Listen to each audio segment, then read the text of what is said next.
Come at me, bro.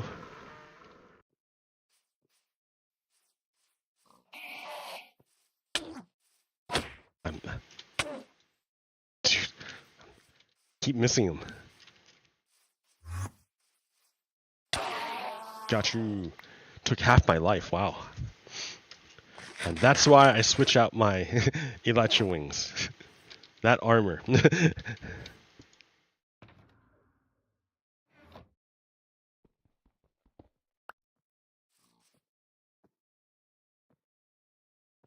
All right. Anyways, as I was saying, I've created this handy dandy. Or I started working on this village. All this side isn't even being used. There's a bed there and another bed down here.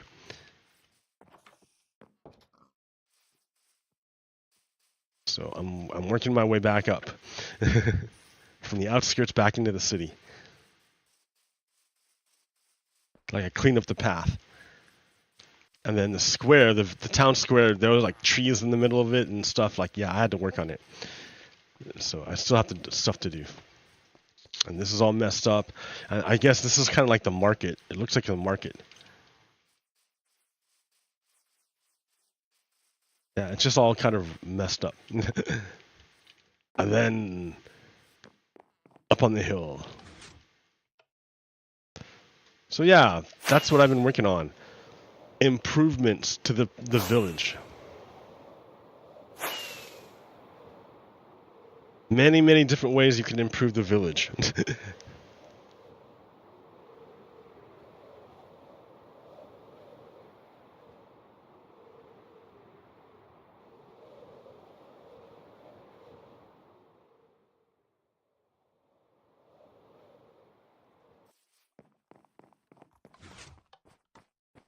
Stand outside.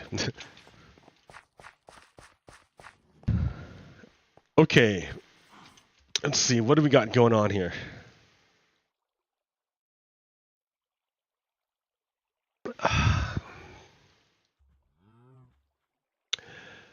I don't know, there was a whole bunch of stuff going on. There's a whole bunch of stuff going on.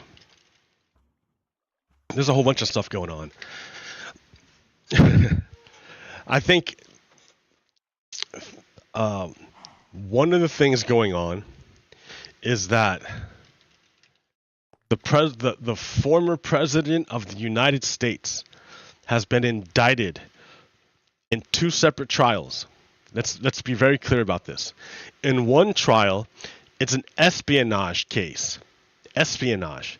The president of the United States was engaged in espionage. That's spying. Spying on behalf of another country. Espionage.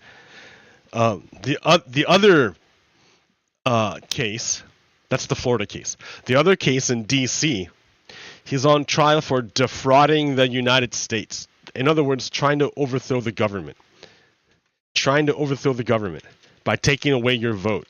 Trying to overthrow democracy. So he's indicted for spying and for trying to overthrow democracy. Just to be clear, Donald Trump is currently indicted for spying and trying to overthrow democracy.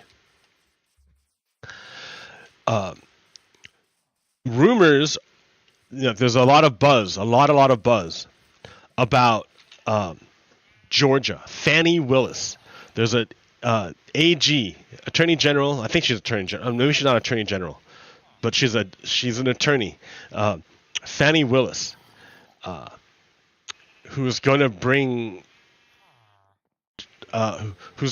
Everyone thinks she's going to indict Donald Trump at the state level, not the federal level, at the state level.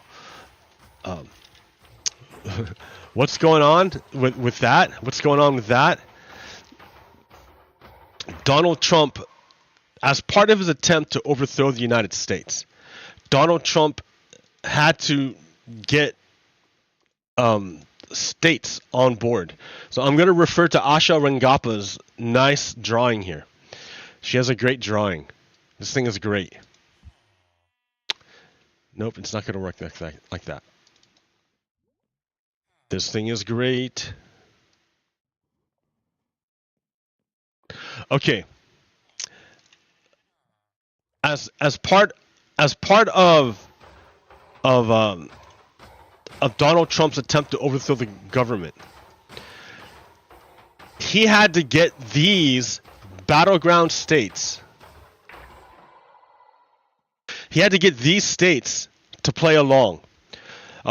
Georgia, Nevada, Pennsylvania, Michigan, Arizona, and Wisconsin.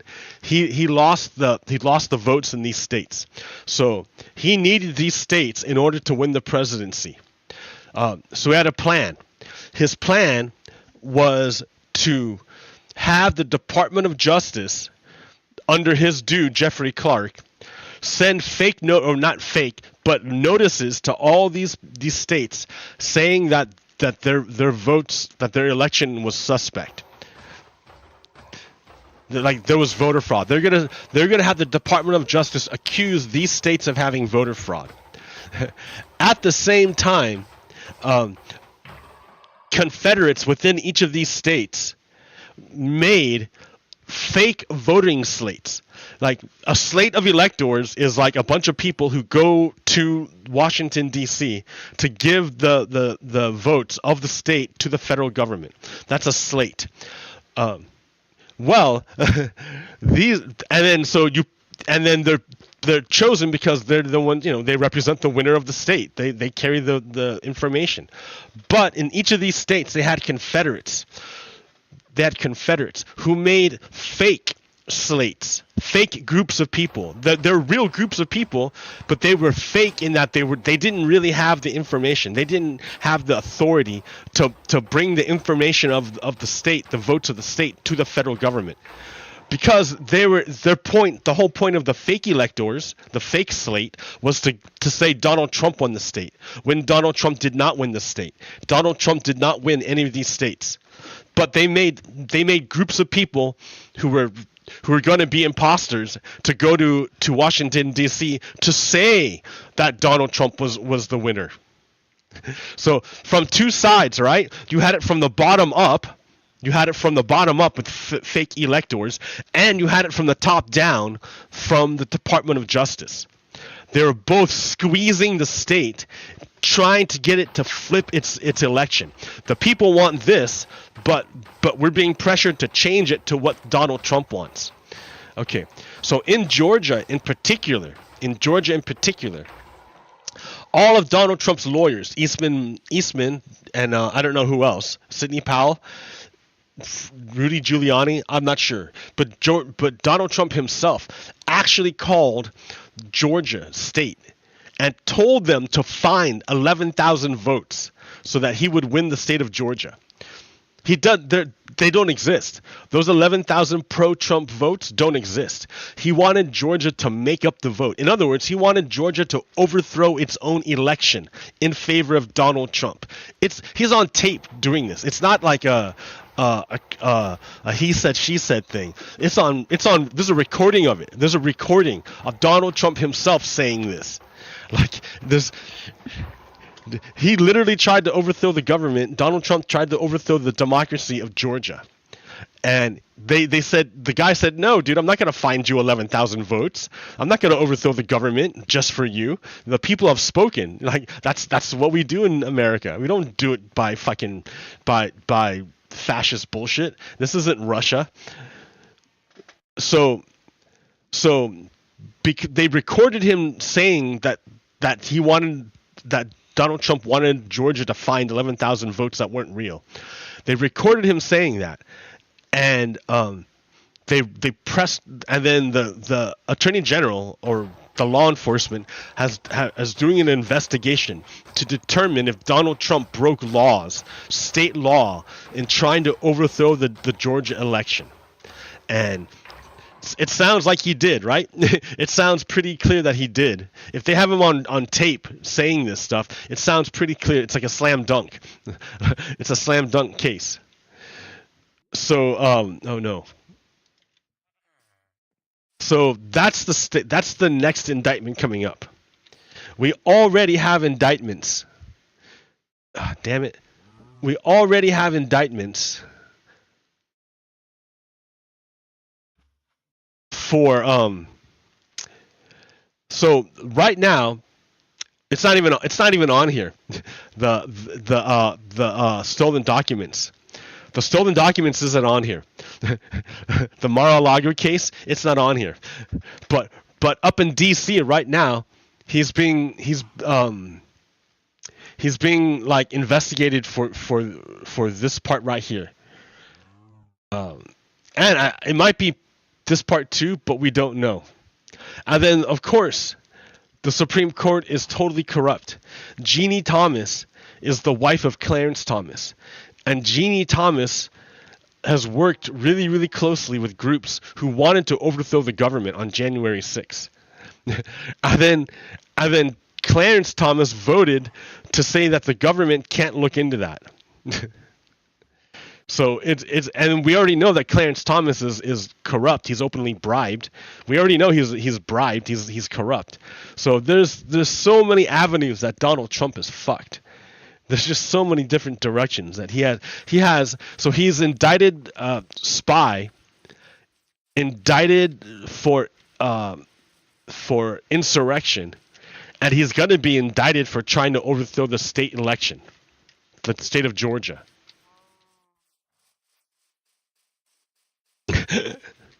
It's incredible. So you would say, how could anyone stand by Donald Trump after that, after all that? How could anyone do it? They have to either believe that the United States itself is totally corrupt and that they would probably be better off in Russia. Right? It would have to be the entire United States is corrupt. That's why Donald Trump has these problems. You would have to believe the entire United States is corrupt. And the only or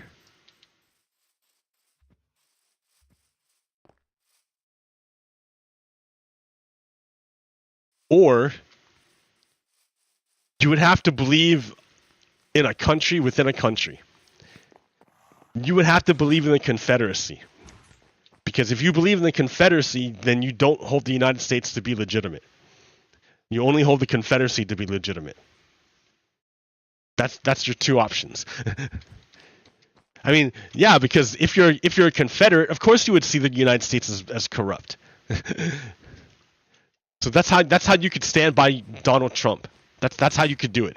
If you were a Confederate who was against the United States, that's how you could support Donald Trump. I can see it now.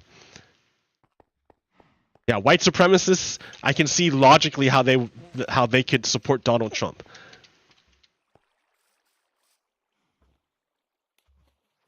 If you no longer believe in the United States and you no longer believe in democracy, then Donald Trump is your guy.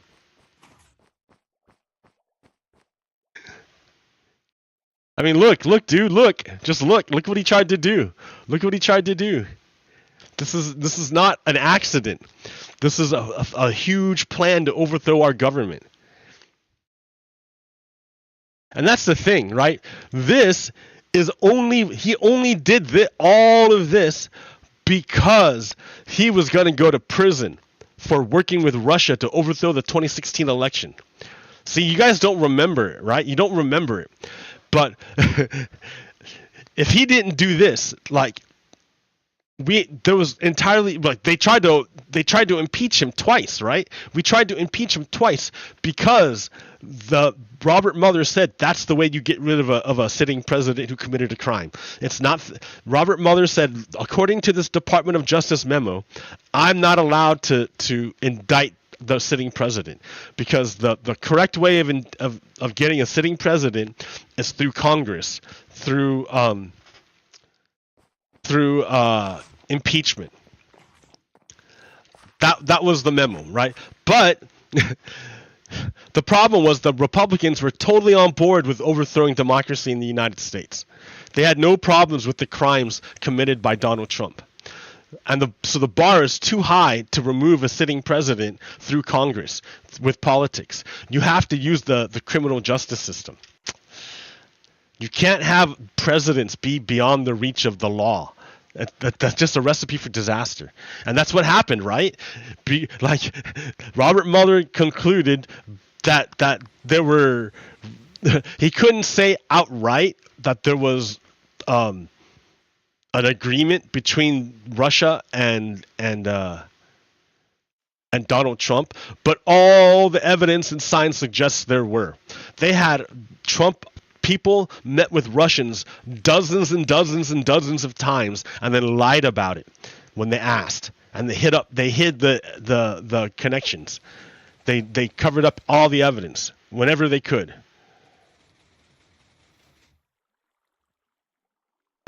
So he wrote a report, and he fully expected Congress or the law enforcement to press charges against Donald Trump after he wasn't president, because that's what the Department of Justice said. You can't indict a sitting president. You have to wait till he's not president. So Robert Mueller was asked straight up, can we press charges? Can we indict Donald Trump after he's not president?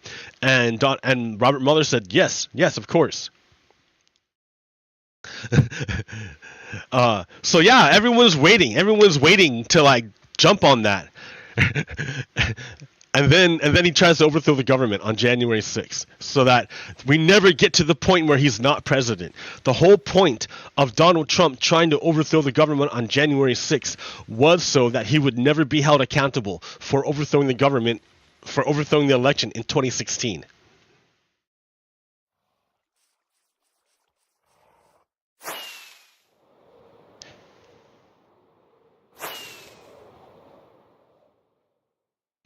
Don't forget 2016, guys. Don't forget 2016.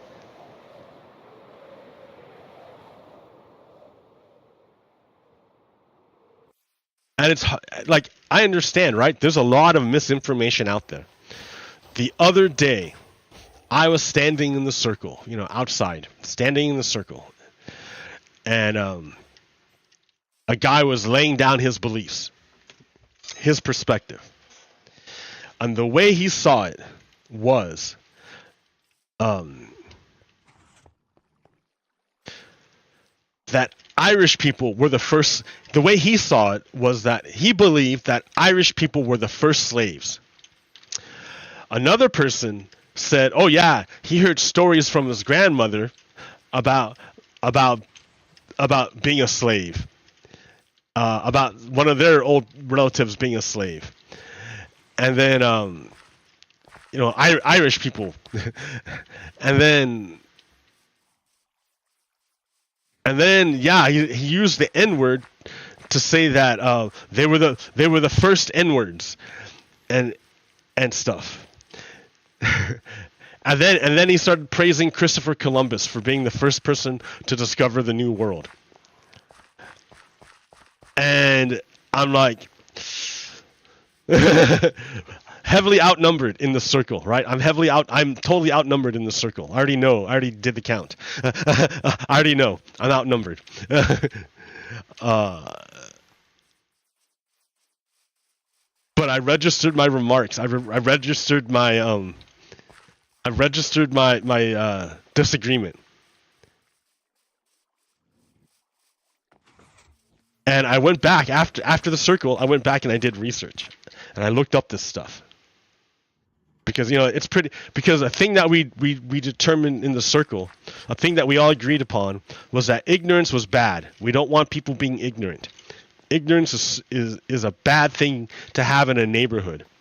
You don't want ignorant things or ignorant people in a neighborhood. You want to take care of that, and that's the nice thing about ignorance, is you can take care of ignorance. That's the whole point of an education, is to push ignorance as far back as possible. We want to dispel ignorance with enlightenment. So we all agreed upon this. This was a great, all the neighbors agreed this is a good value to have, is to dispel ignorance. So to that end, I went and I looked this up.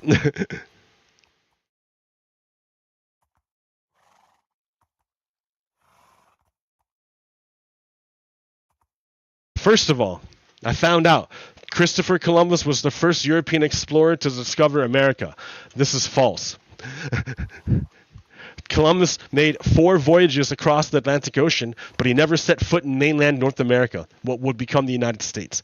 While Columbus's voyages did take him to a few Caribbean islands, which are considered part of North America, Leif Erikson, a Norse explorer, traveled to Vinland, modern-day Newfoundland, circa 1000 AD, about 500 years before Columbus's explorations. So yeah, Christopher Columbus was not the dude that discovered America. He got close. He got close, but he didn't discover America. So, not to like hurt. I'm not trying to hurt anyone's feelings or anything, right? Everyone agreed that ignorance is something that we want to get rid of, that we want to dispel. So I'm just dispelling ignorance. That's all I'm doing.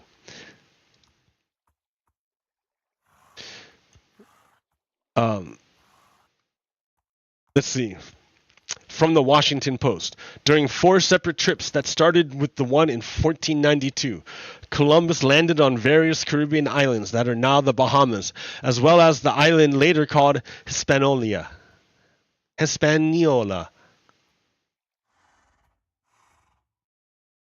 He also explored the Central and South American coasts, but he didn't reach North America, which of course was already inhabited by Native Americans, and he never thought he had found a new continent. The Royal Museum of Greenwich adds, in actual fact, Columbus did not discover North America. He was the first European to sight the Bahamas archipelago, and then the island later called Hispaniola, now split into Haiti and the Dominican Republic. On his subsequent voyages, he went farther south to Central and South America. He never got close to what is now called the United States. Oh, so he did make it to South America. In Central America. Okay. There are a few other problems with stating that Columbus discovered North America. For one, North America was already inhabited by the time Columbus didn't arrive. This is one of the driving forces behind the push to rename Columbus Day as Indigenous Peoples Day. Second, another European explorer, the Norse explorer Leif Erikson, arrived in North America about 500 years. So I just repeated myself. So, yeah. Number one. So just to clear that up. Just to clear that up. Not to be, the next thing.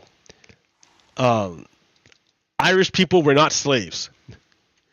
They were not slaves. Irish people were not slaves. They were never slaves. There's a big difference between indentured servant and slave. Huge difference. Huge difference. It has shown up on Irish trivia Facebook pages, in Scientific American magazine, and on white nationalist message boards. The little-known story of the Irish slaves who built America, who are sometimes said to have outnumbered and been treated worse than slaves from Africa. But this is not true. Historians say the idea of Irish slaves is based on a misreading of history. Man, I can't even read this.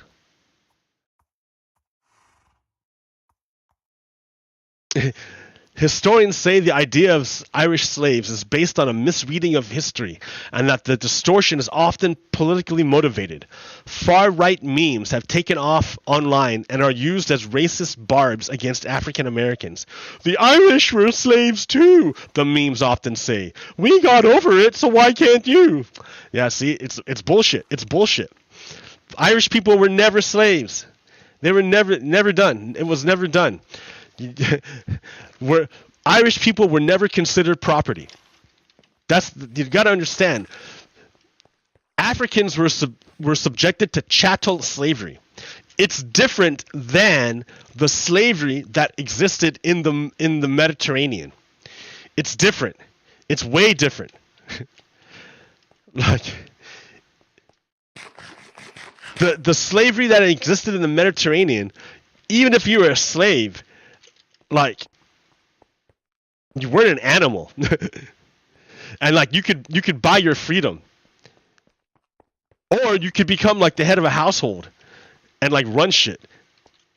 So, like there were high status slaves in the Mediterranean and shit. I mean, but African slavery, they was like a new thing. It was different. It was different than the Bronze Age slavery. It was different than it was the dehumanization of humans. Like, you literally turned humans into property, into an object. Like, Irish people were never considered objects. Were never considered things. Like, you didn't impregnate Irish women and then sell their babies. You didn't keep Irish people in slavery their entire lives with no hope of ever being free. That wasn't the deal. That was not the deal. I think it was like for 10 years there was indentured servitude. And then after that you had your freedom. There was no hope of freedom for the slave. You were never for the African slave, they were never ever going to be free. They were never going to be educated. They were never going to be taught anything.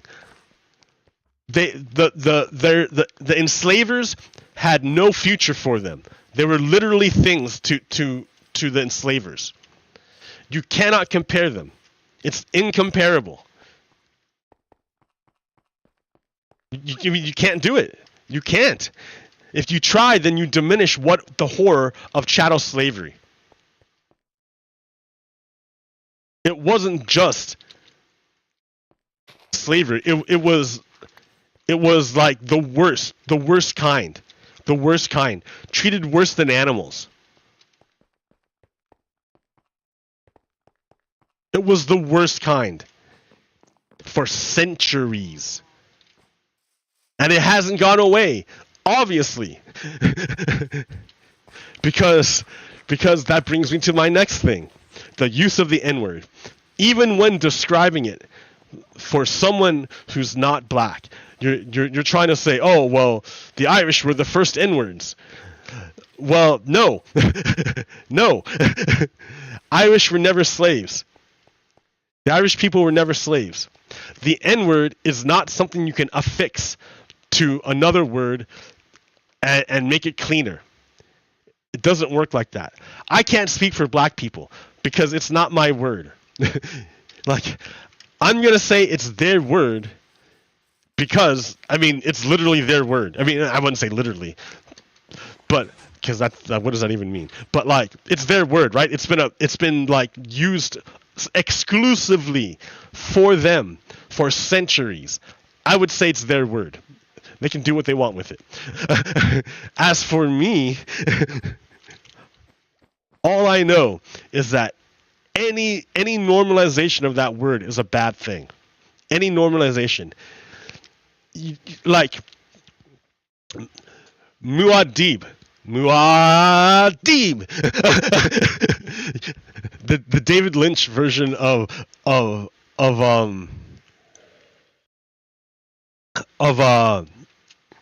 Dune. The Atreides have made weapons that turn sound into like words into weapons, into like a beam of energy they can shoot at people. So they combine that with the Fremen. The Fremen believe, well, I mean, spoilers, right? But spoilers for Dune if you never read or heard of Dune, which, come on.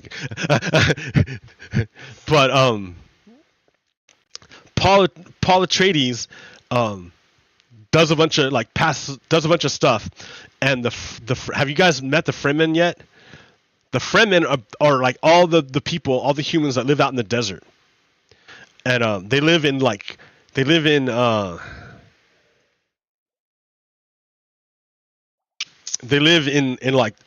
on rocks of stability in an ocean of sand, and they can't live on the sand because there's giant ass sandworms that come and eat everything if you make any vibration. Anyways, so they're hardy people is what I'm saying, and they're all over through the desert.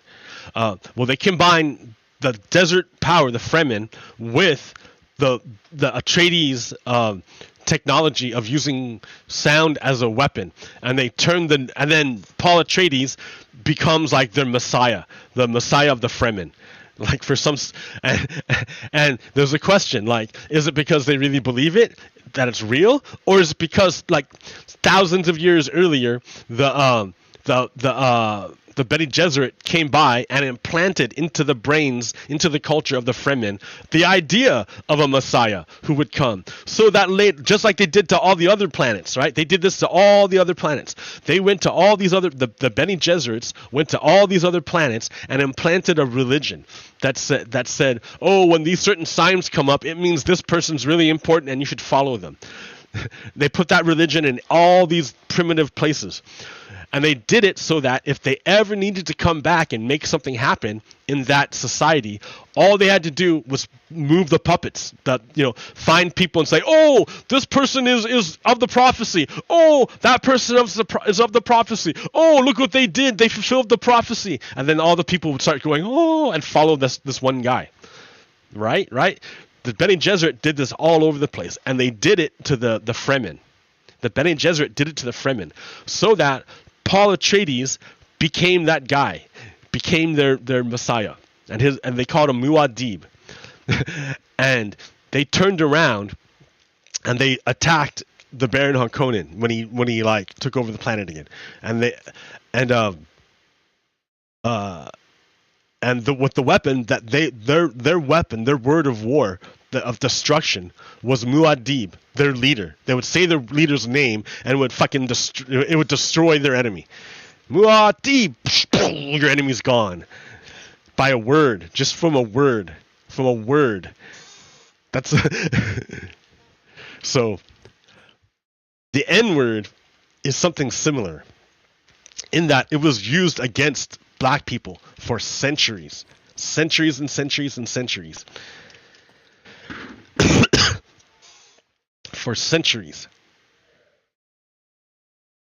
Its only purpose is to harm. Its only purpose is to hurt. It is an ugly word by definition. Like, it's ugly. It's only there to hurt. So you can't clean it. It's not like not even trying it. By using it, you normalize it. And that's the thing fascists want. Fascists and white supremacists want their ideas to be normalized so that they can be expressed out in the open without fear of repercussion. That guy was testing the boundaries. He was pushing the boundaries to see if I would react.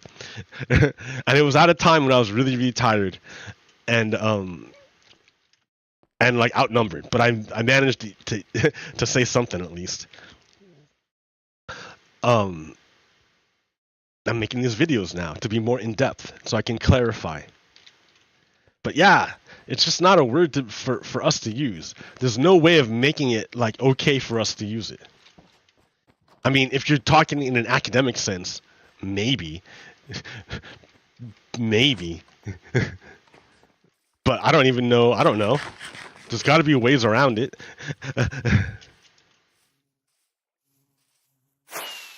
I don't know. I read Huck Finn in high school. Now it's a banned book. Now white supremacists have banned that book. Now if you can't read it. I think they also banned 1984. The white supremacists banned 1984 too. Those are like really important books to me. Those are like great stories I think all Americans should read.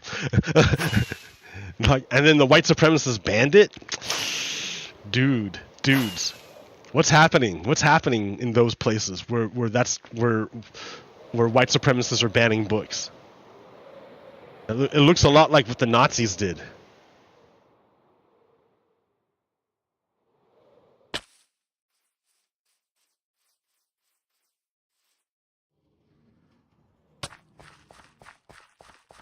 Okay, what else do I got?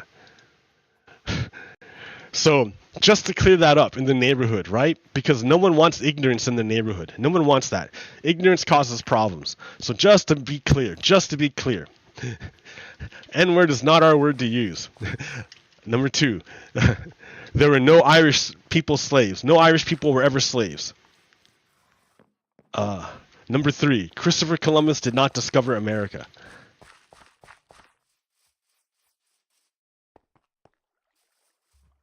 And that's just to get rid of, we just don't want any ignorance.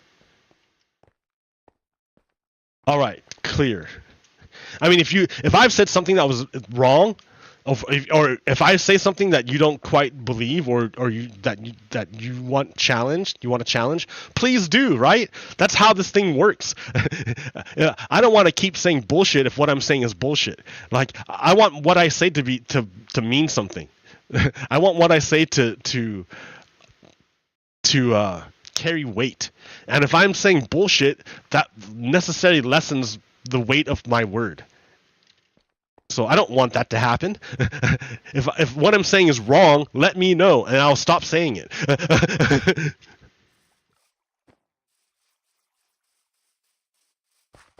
Like, let's have a discussion. If I find out, oh shit, I've been saying the wrong thing, I will stop saying it.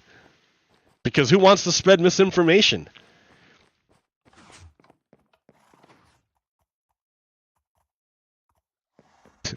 Russians. Russians want to spread misinformation. No joke, they made an entire company to do so. Do you remember Guccifer 2.0? You don't? So, Guccifer 1.0 was like a hacker, just a regular whatever hacker. Guccifer 2.0 was the name used by the Russian government hacking group. It was an account, one account, but it was used by the Russian government, their FSB or whatever their shit is, and it's how they communicated with the Trump campaign and with WikiLeaks, Julian Assange, and they basically used that to disseminate the stolen emails the stolen stuff they took from the DNC servers. That's how they laundered. That's how the Russians laundered. Russian government laundered their information. They hacked into the DNC servers and then they released it through Guccifer 2.0 on WikiLeaks, quote anonymously. Why? To hurt the Democrats, so Hillary Clinton would lose the election. I mean, it's so obvious. It's so obvious. And if I say something wrong, let me know. But that's not wrong, guys. What I'm saying is true. They fucking wrote they wrote reports on it, government reports.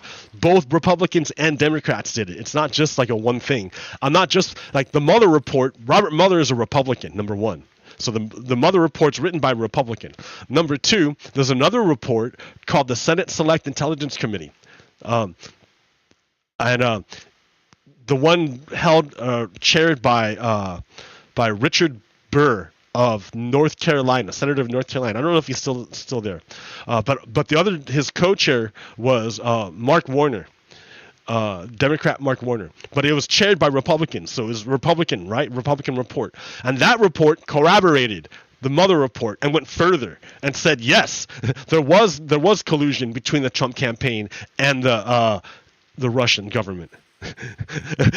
Robert Mueller didn't say it, but the Senate Select Intelligence Committee said it. So I mean, it's not me, guys. It's not just me bullshitting. It's not just me bullshitting. Like what I say, if I am wrong, if I'm wrong, fucking let me know. But I'm not wrong, and I can show you the paper. We can read it together.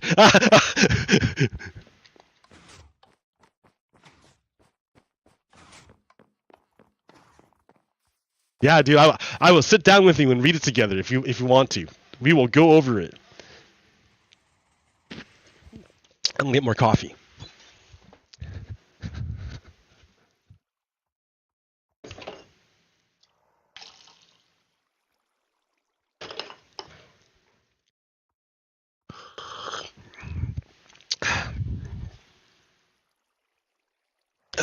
Yeah, the neighborhood's weird. What a weird neighborhood.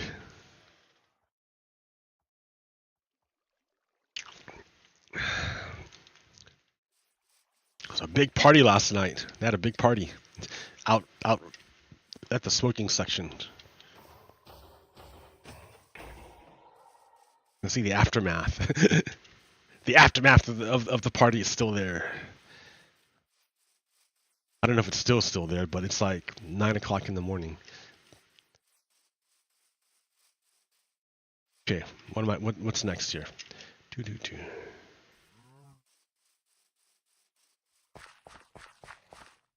Okay, what do we got?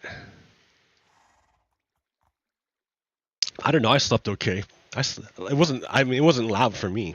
I didn't hear anything. I kept my windows closed though. That's why. So yeah, I didn't hear anything.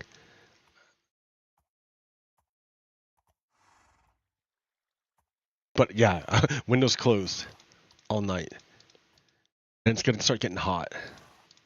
Okay, what's next? Oh, dude. Did you hear about this? Child dies en route to Chicago as part of Governor Abbott's migrant busing program. So, do you know about this? This is like an ongoing thing. It hasn't stopped. Both Ron DeSantis and Greg Abbott are doing this.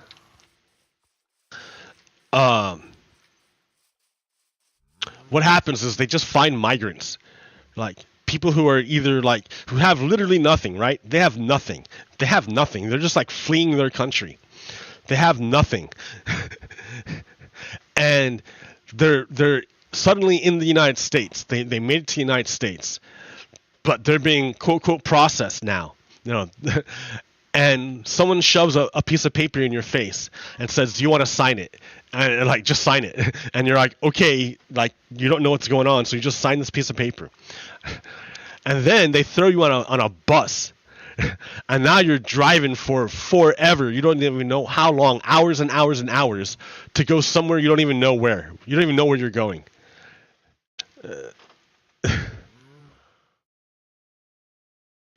All right. Well, Governor Abbott and Greg Abbott and Ron DeSantis have been doing this a lot. They didn't just do it once or twice. They've been spending taxpayer money to do this nonstop, just to send people out randomly to random cities.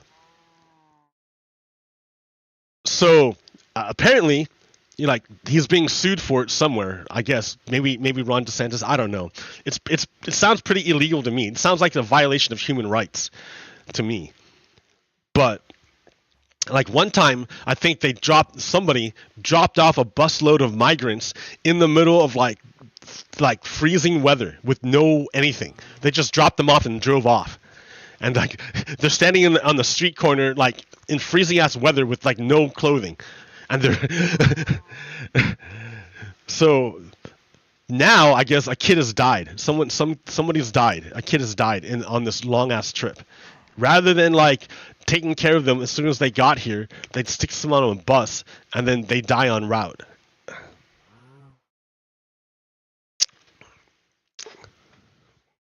I don't know, man. I don't think this is right.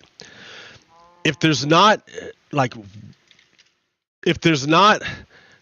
enough resources for the states to take care of these people, why hasn't the federal government done anything to take care of it? Oh, that's right. Republicans keep blocking any immigration reform. That's right. Over and over and over again, Republicans block immigration reform. And then they use the border as a club to beat Democrats with them. The worse the problem gets, the bigger the club gets, and the more they can beat up Democrats. And Democrats are like, hey, let's just solve the problem. But Republicans refuse to solve the problem, because if they solve the problem, they have to put down their club, and they can't beat anyone. By the way, I'm wearing a Hawaiian t-shirt in solidarity with Maui and the residents there who are suffering from the effects of a giant fire that basically burned down their whole town. And I don't know what was the cause of it. Was it climate change? Was it a confluence of unfortunate things? I don't know, but it was an awful fire, and it's in the middle of nowhere. Like, I mean, in the middle of the ocean, it's kind of hard to get to. It's hard to do a rescue thing in the middle of the ocean.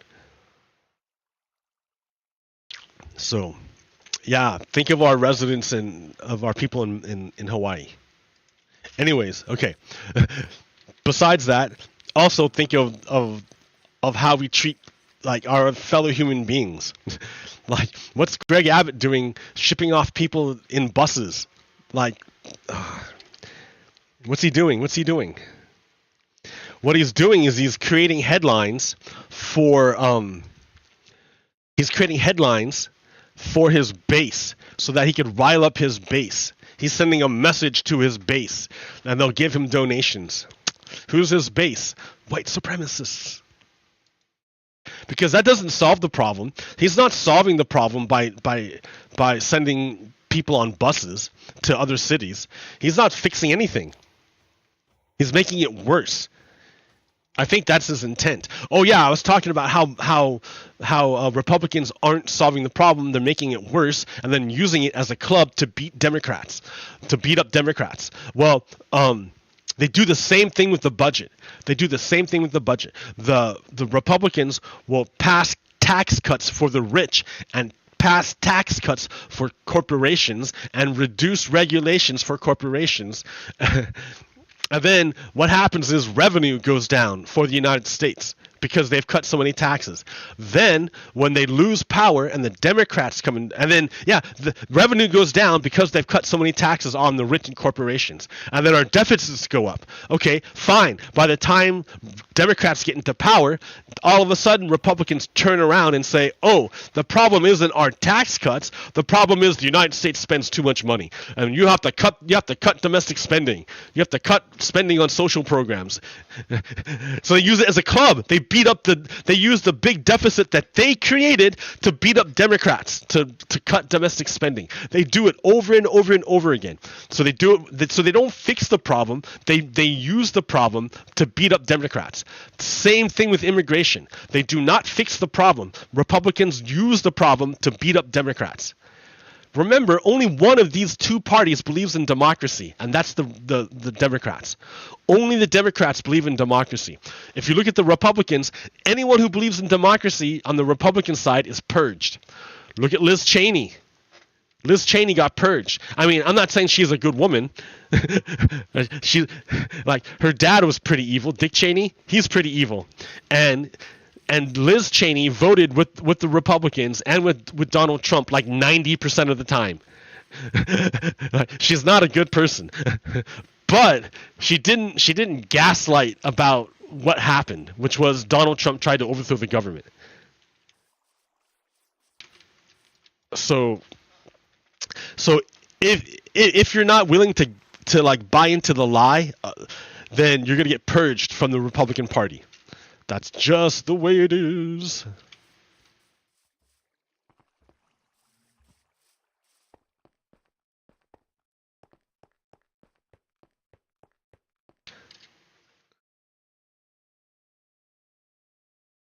Alrighty then.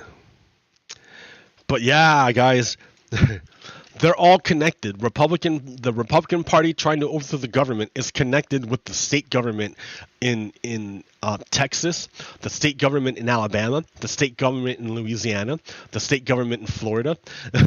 At least maybe not the entire government, but the executive, the government, the government. Fuck you, European. The governor. The governor. The governors of Florida and even the government, even the legislature is controlled by white supremacists. So, but I heard that a lot of those districts, those gerrymandered districts, are being challenged in court. So they're going to redo those votes, and that might flip control of the House, which is, fantastic. We want. Remember, Democrats need to have a trifecta in 2024. They have to have such a powerful trifecta that they can reform the Supreme Court. They have to reform the Supreme Court. And you have to get rid of if possible, get rid of the filibuster. And get rid of gerrymandering, dudes. You got to get rid of gerrymandering. you can't have unilateral disarmament when it comes to gerrymandering. You can't have one state be like, oh, we're not gonna do partisan gerrymandering anymore. We're gonna do independent gerrymandering.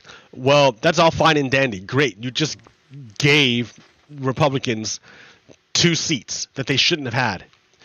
Meanwhile, in Republican-held state, they're like, oh no, we're going to keep our gerrymandering shit. We're not going to give Democrats any seats. We're going to keep our super gerrymandered stuff. So no, it's you cannot do it independently, just one state by one, because whatever party doesn't play along, they're going to have an advantage. Like it incentivizes the other party not to make their districts independently drawn. It incentivizes partisanship. If you independently, if each state independently makes their district drawing independent, like why? It's like game theory in a way, like. So all the states have to like ban their gerrymandering at the same time. All the states. You can't just make Alabama ban theirs. You also have to make Maryland ban theirs. Like all the states have to ban their gerrymandering. And then it's like, well, okay, how do you do representation? How do you represent an area, a geographic location, like a neighborhood? How are you going to represent a neighborhood? Like, you got to draw the lines of that neighborhood. You don't want to elect someone who's not even from that neighborhood to represent you, who doesn't know anything about your neighborhood. How do you do that? And I don't know the answer. I would have to go and do more research. You can have computers do it, and you can do it mathematical precision, but it doesn't make any sense when you look at it. Like, it makes like arbitrary straight lines. So neighborhoods get cut in half for no reason. So I don't know the solution to that, but I know that gerrymandering right now is broken. Anyways, how did I get off on gerrymandering?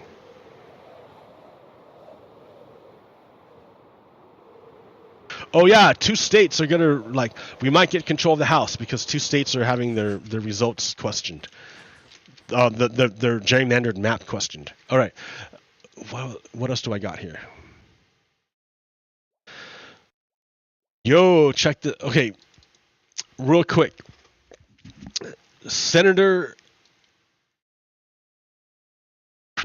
Iowa Senator Charles E. Grassley, the Senate President pro tempore, says he and not Vice President Mike Pence will preside over certification of Electoral College votes, since we don't expect him, quote, we don't expect him to be there. And you can't, let me shrink it a bit. That was sent, when was that sent? January 5th, 2021. The day before the mob would storm the Capitol in an attempt to overthrow the government and kill Congress. Senator Grassley was expecting himself to be the one presiding over the Senate. Why? Why would he expect that? Well, if you look at the line of succession, it goes President, Vice President, Speaker of the House, Senate President pro tempore, who is the oldest member of the longest serving member of Senate. And that would be Charles Grassley. He's been there the longest. So Charles Grassley on January 5th, he expected to be the person in charge. He didn't expect Donald Trump to be there, who he couldn't be there anyways. He doesn't preside over the Senate or over or legislature. He didn't expect Mike Pence to be there, and he didn't expect Nancy Pelosi to be there. How come on January 5th How come on January 5th, the day before the mob would do this, how come he thought he would be the only one there to preside over stuff? Because that was part of their plan. That was part of their plan. Here, let me show you. Let me go back to that other one. I'm jumping all over the place. I'm sorry.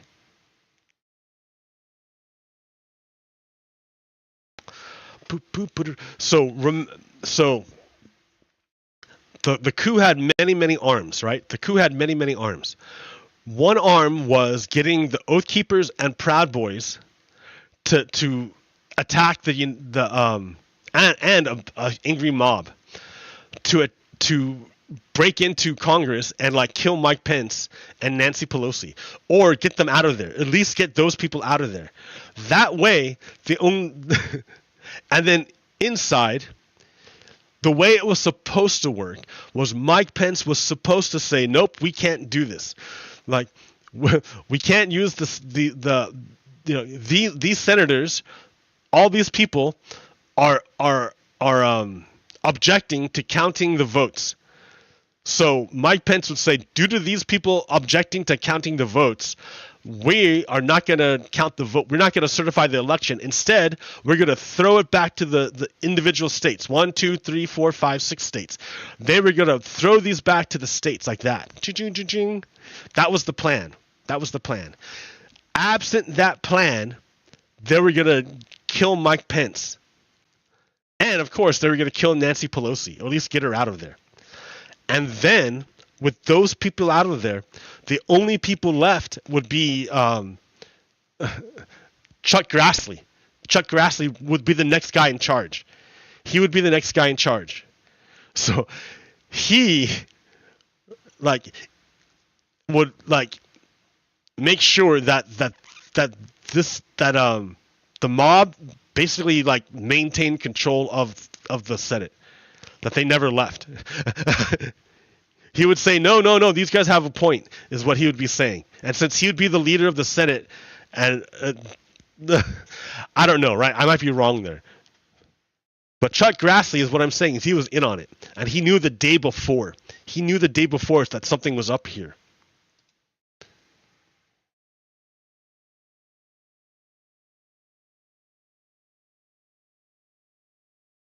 Okay,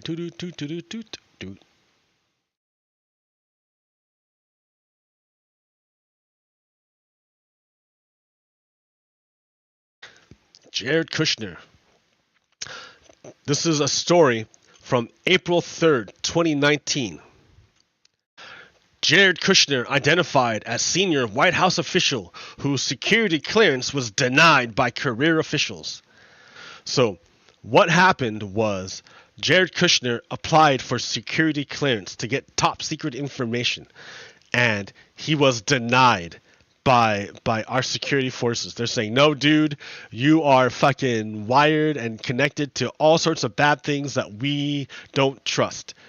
You can't look. Nope, look at you, dude, you're fucked up. You've got all this crap all over you. Jared Kushner, no way can you look at American secrets. No, get out of here, kid, get out of here. Well, it just so happens that this guy's father-in-law is president of the was president of the United States at that time. And so Donald Trump overruled the security denial. He overruled it. He said, "No, I don't care what your process says. I don't care what the process says. I'm going to overrule it and let him in anyways." And to have these secrets, Jared Kushner. So that's what happened. Donald Trump ordered Jared Kushner to have security clearance. What did Jared Kushner do with that security clearance? They fed information to the Saudis about the location of enemies of the Saudis. And they made a bunch of other deals with Netanyahu and Iran, and I don't really know that side of the coup very much, right? I'm a little bit in the dark about that part. I don't really know what's going on there, but I know he's involved in shady stuff, and I know he didn't earn, but he got $2 billion from the Saudis after he got his security clearance. And the Saudis happened to know the whereabouts of Jamal Khashoggi, where they sent an assassin team to go murder him. I mean, he was in Turkey, guys. He was in Turkey. He wasn't in Saudi Arabia. He was in Turkey. And that assassin team didn't live in Turkey. They weren't Turks. They were Saudis. So the government of Saudi Arabia had to send a team of assassins to their embassy in Turkey ahead of time, before they knew that Jamal Khashoggi would show up. How did they know that he would show up there, and at what time? How did they know? Jared Kushner. So Jared Kushner, I mean, you're not going to believe it, right? I mean, but check it out. Jared, for all you numerologists and shit, Jared Kushner had a bad real estate deal with 666 Fifth Avenue. And he was in debt, big time debt on that bad real estate deal for 666 Fifth Avenue. In New York, Manhattan, New York. So he got out of it because he got this $2 billion deal with the Saudis. In other words, he sacrificed an American resident. Jamal Khashoggi was a journalist. He was a truth teller. He told the truth about what was going on in Saudi Arabia. Saudi Arabia, the government hated him because they're not democratic. They don't want transparency into their government. They don't want people to know how awful is monarchy rule. They don't want people to know how awful is their extremist religion. No, they want to cover that shit up. And Jamal Khashoggi was shining a light inside of Saudi Arabia, showing off all that bad shit, so that the Saudis are trying to be like, hey, look at us guys, we're really, really nice, when Jamal Khashoggi is like, no, you guys, look behind them, look at all this nasty shit back there. And so yeah, the government hated him. Mohammed bin Salman hated him, and they wanted him dead, and that's what happened because of this motherfucker, Jared Kushner. He made fucking bank. He made $2 billion from, as the son, basically the son of Donald Trump. That's him profiting off of the presidency. And Donald Trump enabled him by overriding security clearance. So I understand that conservatives have a big excitement for Hunter Biden based on fucking nothing. On nothing. All you got are this cloud of insinuation that originated from Russians. It's a Russian conspiracy theory. That's all you have. While we have here actual evidence of actual abuse of government by relatives of an actual president that actually happened. But it was Donald Trump. So you guys don't want to see it. Or maybe you do, but you know it, and you want to cover it up with Hunter Biden. That's why you do Hunter Biden, to cover up this guy. Right?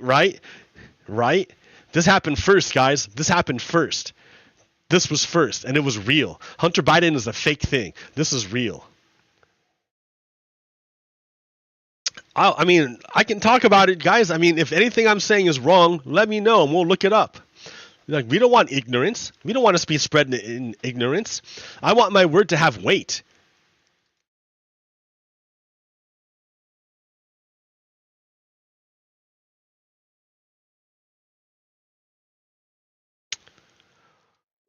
So, I've said time and time again that the Republicans are basically anti-democratic. They no longer want to play democracy. And this is true no matter where you look and what level of Republicans.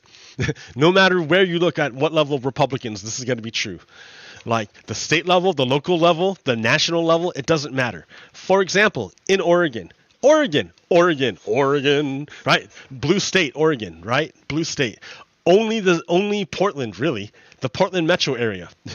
And then Eugene, and then Salem's like 50-50.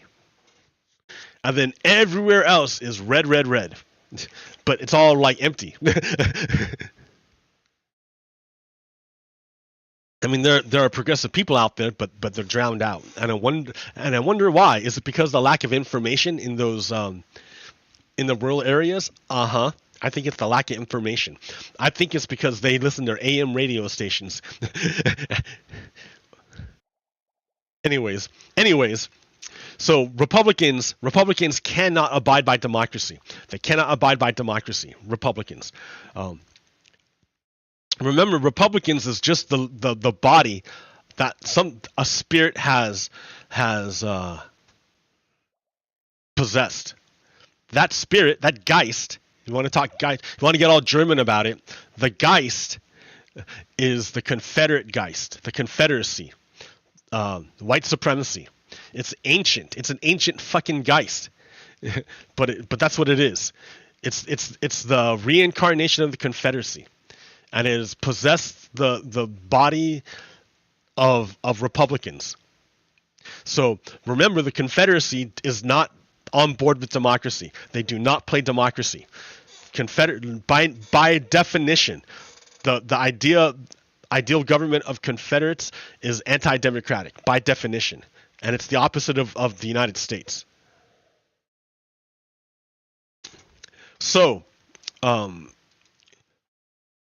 what had happened was a lot of there's a lot of legislation that the people of Oregon want passed, but the legislation is not favored by the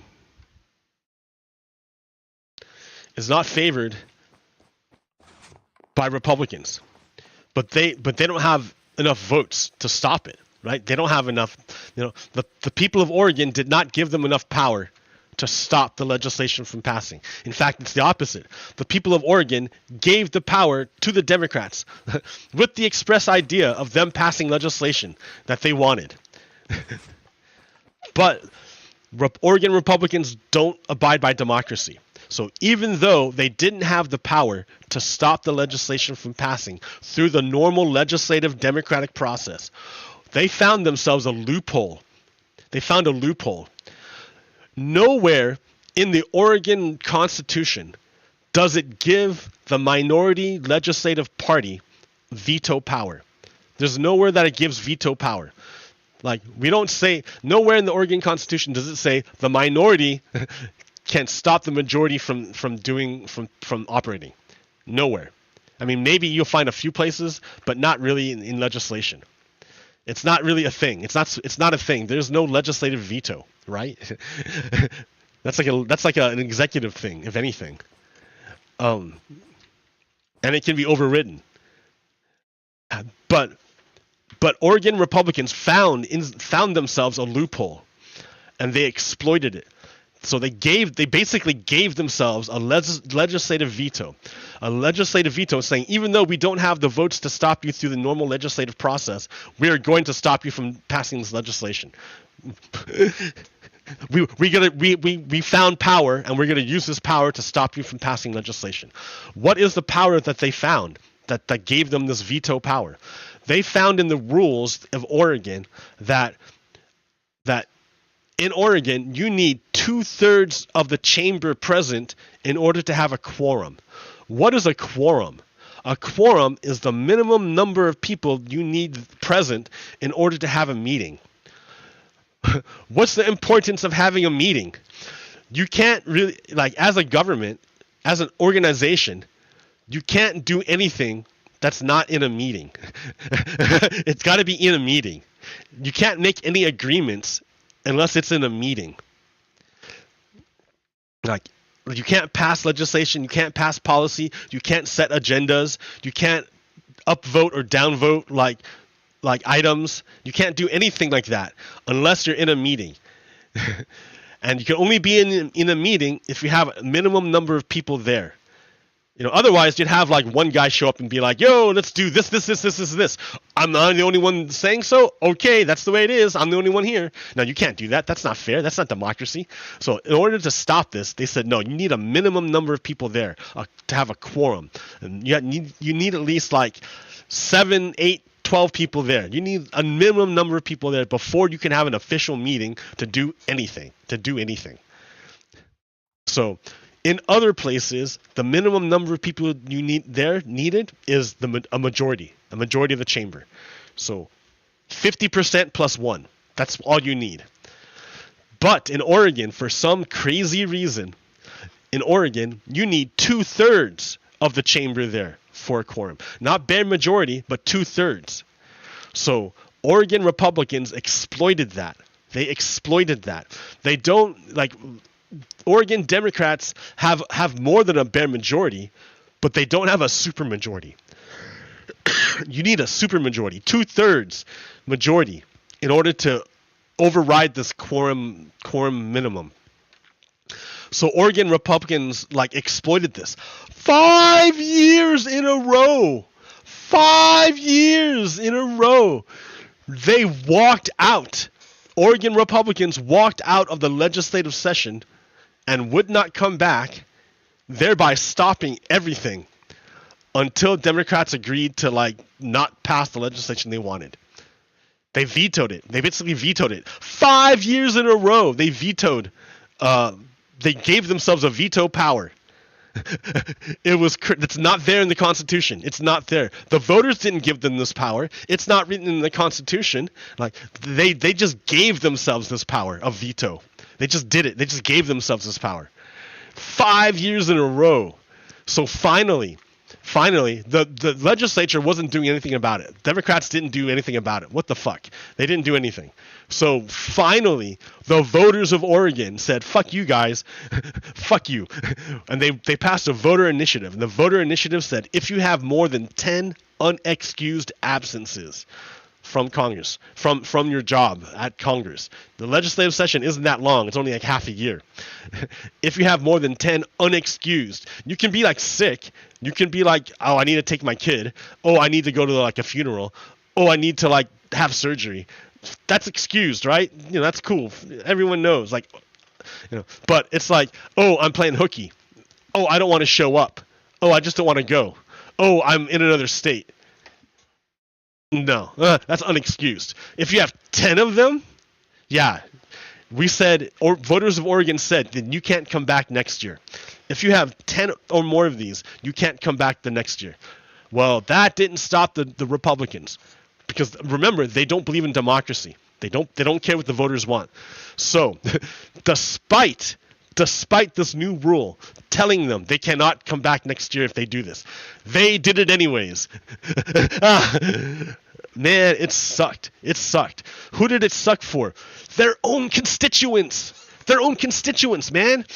There was a town, I think John Day, that's fucking gone now. It was burned to the ground. It was just burned. You know how we have a fire in Hawaii and that erased that town? That already happened here in Oregon. It already happened. We had a town and we don't have a town. It's gone. It's just fucking gone.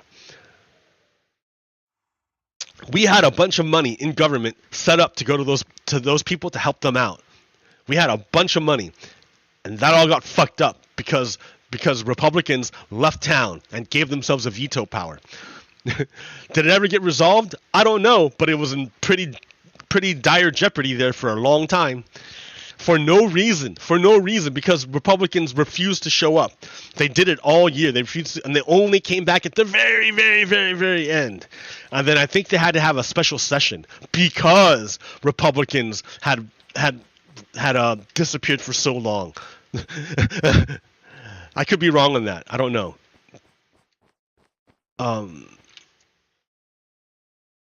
Maybe we didn't have a special session, but we should have. No, our capital is overrun, is being renovated, and it's overrun by $100 million. Man, do you know what $100 million could do for our homeless population? Think about it. Let's buy a house. Let's buy a fucking apartment complex. Like, that's right now not being used by anybody or for sale, and convert it to like multi-family housing. We can do that for $100 million. And then boom, we've reduced our homeless population by half. Well, I don't know if by half, but by a considerable amount, and strengthen the fiber of our community. No, instead we're going to have a real pretty capital. Oh, man. City of Salem, it doesn't have enough money. We don't have enough money. The city doesn't have enough money. So they imposed a tax on a payroll tax on everyone who works in Salem. So anyone who gets a paycheck from Salem is going to pay a tax. Even if you don't live here, you pay a tax. And they're doing it because the police budget is like out of control. The police budget is like insane. And we're supposed to have like a cahoots program to help the homeless population and help the mentally ill population. So instead of sending cops who see every problem as a nail, you're going to send people who can actually take care of the problem, or at least ameliorate the problem. I mean, do something about the problem better than a cop would do. That would save us a bunch of money, but it's not in place yet. It's like, oh my God. So instead they're going to impose this tax on the workers. It's basically the workers. It's a payroll tax. Why not the property owners? Right? Why the workers? Like, there's people who like live in Woodburn. Why should like they drive out here into town to work? Why should they have to like pay for stuff in Salem? They don't even live here.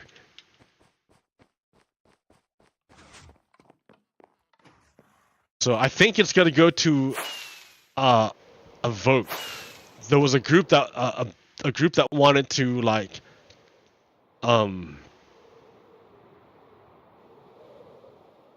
challenge it. They're like, what do you, because you know, city council, they had a meeting, and like 70 people showed up. 70 people showed up to say, no, we don't want this. We don't want this tax. We don't want this tax. We don't want this tax. 70 people showed up. And like, I think there's only like 4 saying, yes, we do want this tax. Now, I'm not necessarily one to say like, oh yeah, just because you had lots of representation like in the meeting, it means something. I mean, maybe it does, maybe it doesn't. But it says something if they're all showing up, right? You should take that in consideration. Like, even if they're wrong, like, what if like 70 people showed up in order to like ban critical race theory? Well, I know they're full of shit anyways. Like, it doesn't matter. But I know, like, you know, that's wait a minute, that's ignorance. That's ignorance. We need to take care of that. That's an issue.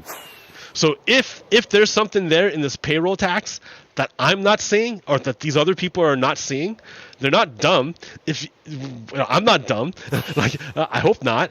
If there's something there I'm not seeing, please let me know, because right now it seems like, man, like the government just acted against the will of a lot of people. And they imposed a tax without even asking the people. So, anyways, it's going to go to a vote. So I think we're going to find out more about it and learn more about it. I'm like, why can't you get that money from another place? Like, don't we have, like, didn't you just spend like millions of dollars to upgrade our airport so people could fly to Las Vegas? I mean, it sounds cool, right? But the thing is that like jets pump in like CO2, and then that money is going to Vegas, not to us. The way it's designed.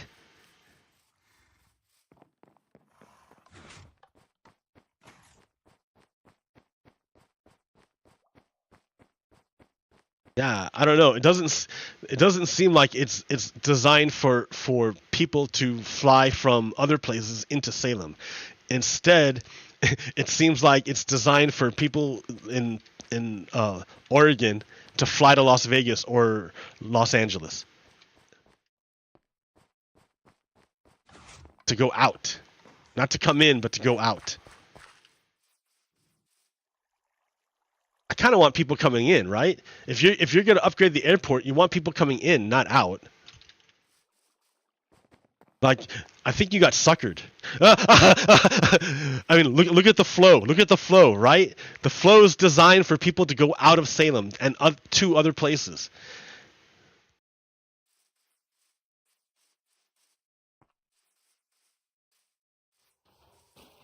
Anyways, sorry, back to this thing.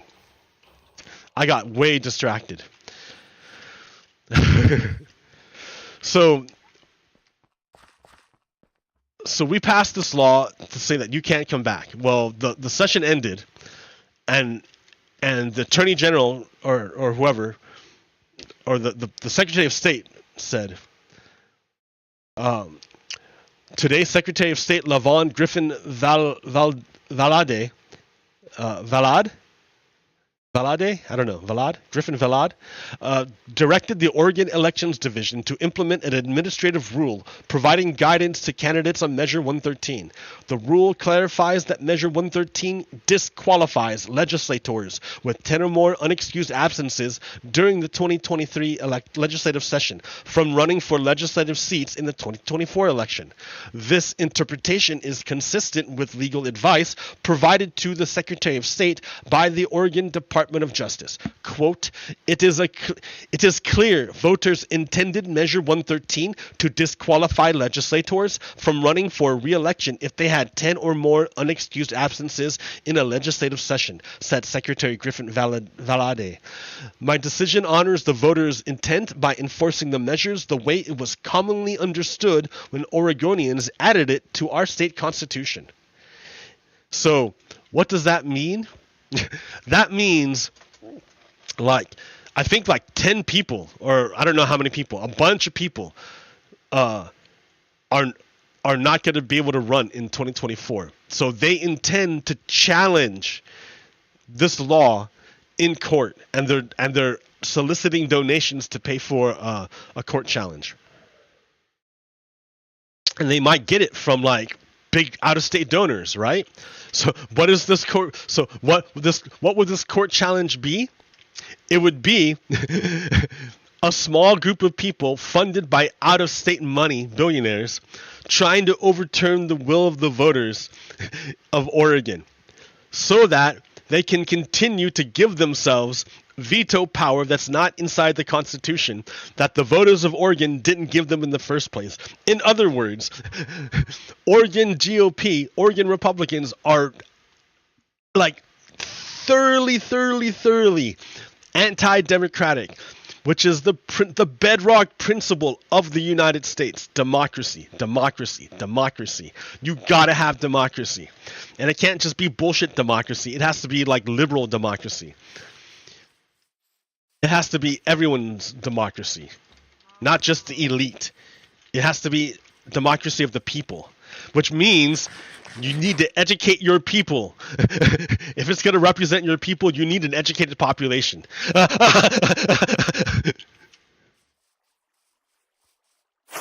Because that government is going to represent you. That's why it's a good thing that that derision of ignorance is a shared value.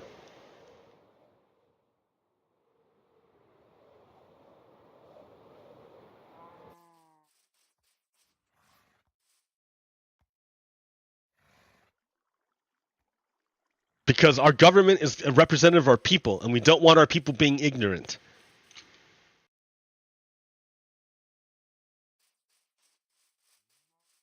That's why education is so important. And that's a tradition from the ancient Greeks. That's like our root. Come on, guys and gals, everyone.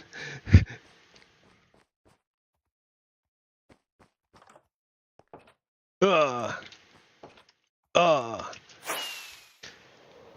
on, people now. Smile on your brother. Everybody get together. Try to love one another right now. Gotta find a way, a better way, a better way. Gotta find a way, a better way, a better way. Gotta find a way, a better way, a better way.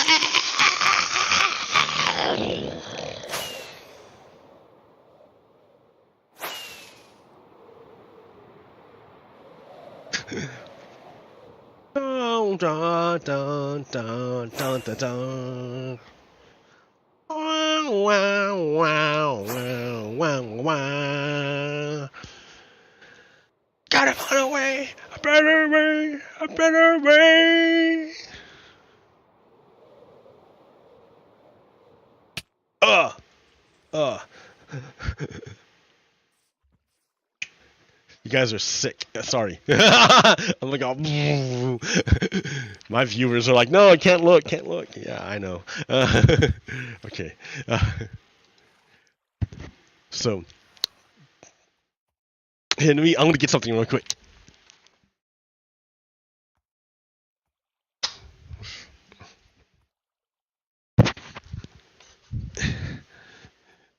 It's a ginger root. It's a ginger root. This is a ginger root. It's really good. It's really good. Yeah. Ginger. Look at its structure. Isn't that a cool structure? It yeah, I mean it goes down and you can cut off each arm. It has other little arms and stuff. Fucking ginger root, dude. So cool. What's up, my kitty cat? I'm showing off my ginger root, man. Leave me alone. Yeah. Oh, can I get more coffee? No, because it's not there anymore.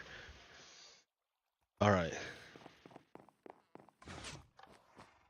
What do we got here? Sleep, sleep. So, what's another feature? What's another feature? Like, in case you don't know, right? In case you don't, maybe you don't understand, like, what is fascism? Like, the fuck you talking about fascism? What is fascism? I hear, maybe you hear that term tossed around all the time, but you don't understand what it means or what it is. Like, because it's used so much, so you don't know who's using it the right way. And if you like, so you have, for me, or a good way is for me is to find out, look for indicators, look for things that for markers. They'll mark something. And if you have a bunch of those things, if you can tag a whole bunch of things onto it, and that you can't tag the other things, then it's probably the thing. It's probably it if you've tagged it enough times. So, for example, I would say I would say like the Republican Party is a fascist party because it's the political wing of fascism. And in the United States it manifests as white supremacy. Okay. And white supremacy, like Christian theocracy. But it shares in common with fascism that manifested in other places. It has common characteristics. It's American fascism, but it shares the same characteristics as fascism in other places. So you know it's fascism. They may look a little bit different, but at root, the root of it is the same. There may be different branches of the root, but they're still part of the root, of the same root. So,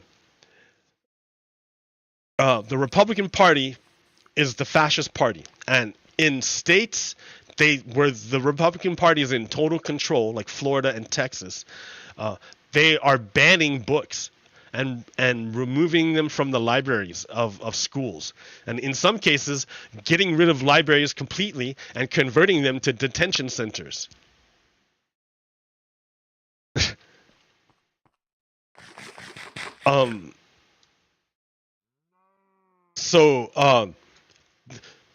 To me, those are all markers of fascism.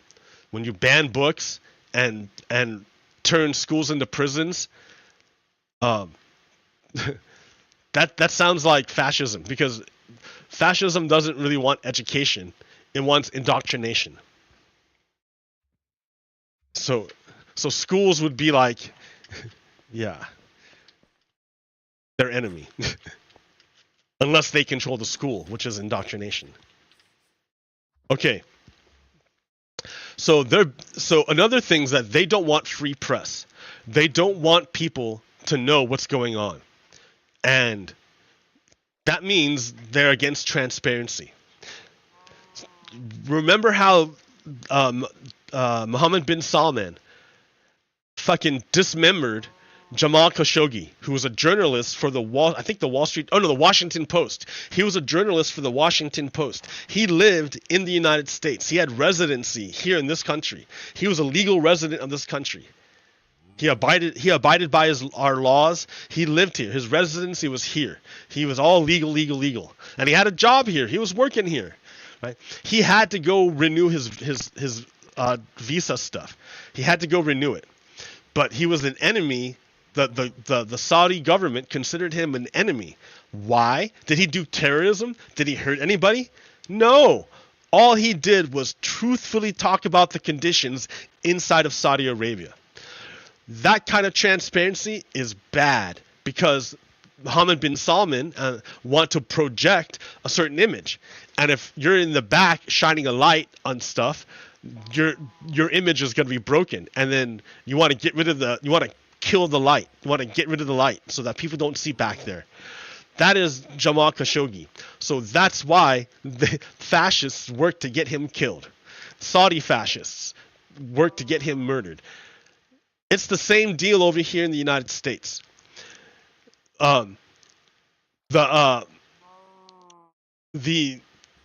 fascists don't like the press. They don't like press. They don't like free press. The free press. Because it illuminates what's going on in the backstage. They want to present a certain image, and they don't want people poking around in the back. So, what do you got here? So they try to limit free press. They try to limit exposure to all sorts of stuff. Man, let me turn this down a bit. Maybe I am popping. I don't know. They try to limit stuff all the time. What am I at? For example, so August 11th, that's what, 2 days ago on Friday. Police stage, this is over in Kansas. Police, which is a state controlled by white supremacists, the Republicans.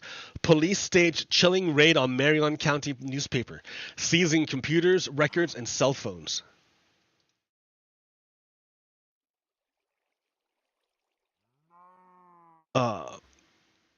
In an unprecedented raid Friday, local law enforcement seized computers, cell phones, and reporting materials from the Marion County Record Office, the newspaper's reporters, and the publishers' homes.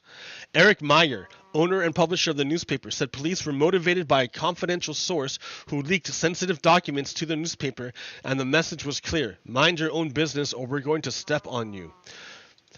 The city's entire 5-officer police force and 2 sheriff's deputies took everything we have, Meyer said, and it wasn't clear how newspaper staff would take the weekly publication to press Tuesday night.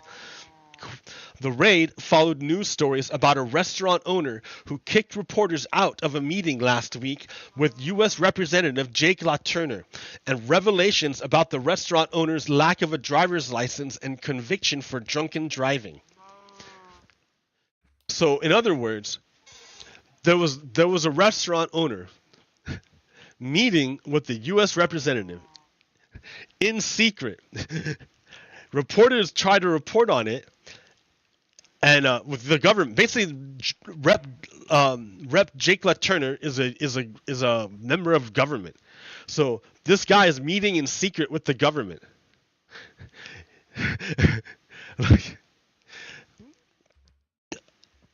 Like, why would you do that? When I want my representative to know something, it's not a secret. I write a letter And I send that letter to my representative, and there's a hard copy of what I said that he has and I have. So everyone knows. It's public, dude, it's public. Everyone knows what I said to my representative. It's not a secret. It's I hope you don't think it was a secret. It's not. What you send your representatives is not a secret. It's public. So so yeah, don't be sending threats to your representative. That'd be crazy because it's public. It's public, guys. It's not a secret. This guy, this restaurant owner, tried to meet with a member of government in secret, and it turns out the restaurant owner like evaded a I don't know. There's some dirt on this restaurant owner. I don't really understand the story, but something was going on. And in response to this newspaper finding out, the police got sicked on them. So Meyer said he had never heard of police raiding a newspaper office during his 20 years at the Milwaukee Journal or 26 years teaching journalism at the University of Illinois. Quote, "It's going to have a chilling effect on us, even tackling issues," Meyer said, "as well as a chilling effect on people giving us information." The search warrant, signed by Marion County District Court Magistrate Judge Laura Villar, appears to violate federal law that provides protections against searching and seizing materials from journalists. The law requires law enforcement to subpoena materials instead. Villar didn't respond to requests to comment for the story or explain why she would authorize a potentially illegal raid. So in other words, the local newspaper got wind of like a corrupt thing going on in town involving a U.S. representative. It's a fucking big story, guys. That's a big story. And they got kicked out of the meeting. The press got kicked out of the meeting. And then after that, somebody sicked the police on that they submitted an anonymous tip. Quote anonymous tip that the newspaper was like planning a terrorist action. What? So the police got a judge to sign off on a violation of federal law, to literally seize the computers and the information from the journalists. That is Nazi. That's Nazi tactics. That's Nazis. That's what Nazis do. That's exactly what the Nazis did. They weaponized the government and broke laws and used raw power to enforce their will. Why? Because the journalist was exposing the backroom deal going on between Rep. Jake LaTurner and this restaurant owner. Just like Mohammed bin Salman didn't like how Jamal Khashoggi was shining a light on the bad things going on in Saudi Arabia. He was shining a big fat spotlight on the bad things going on inside Saudi Arabia. Jamal Khashoggi was doing that, and Mohammed bin Salman didn't like that. Mohammed bin Salman's he's like a terrorist. He's a terrorist. He's a bad guy. He's like a theocrat.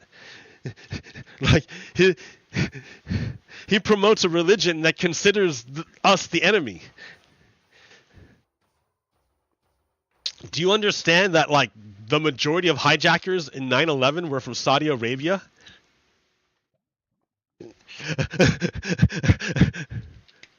I'm not saying Arabs are bad people. I'm saying the Arab government is like shitty. It's absolutely shitty. And we give them weapons? What are we doing? Well, look at what Donald Trump did. Donald Trump like sells. He pimps out the United States.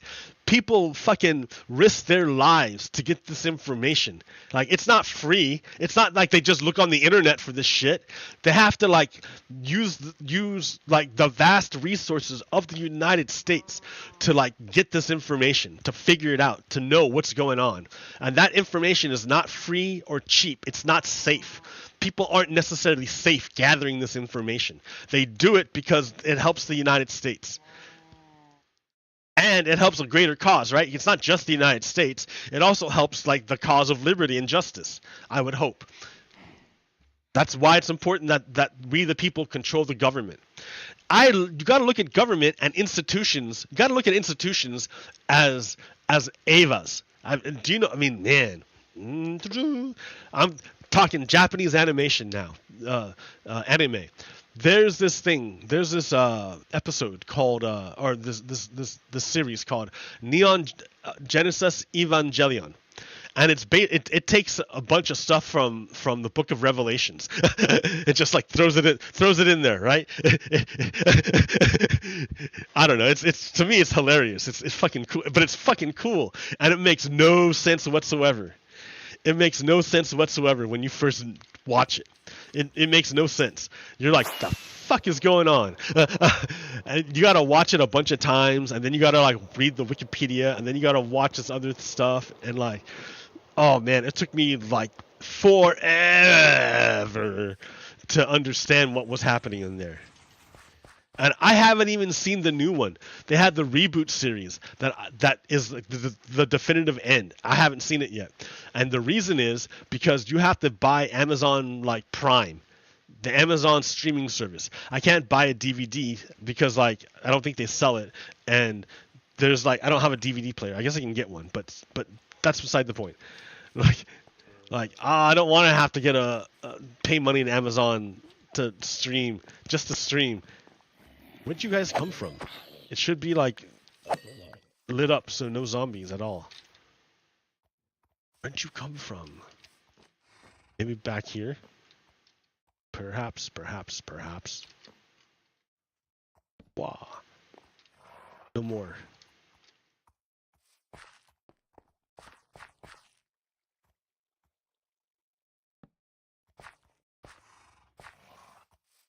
Okay. Perhaps here. All right.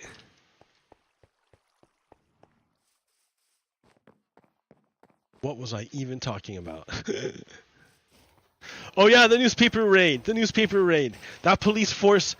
So the police force did the exact same thing as Mohammed bin Salman, a fascist government. Because it's fascist, guys. It's fascist. And I bet you 10 to 1. Who is this fucking person? Who is Rep. Jake LaTurner? Let me check that out.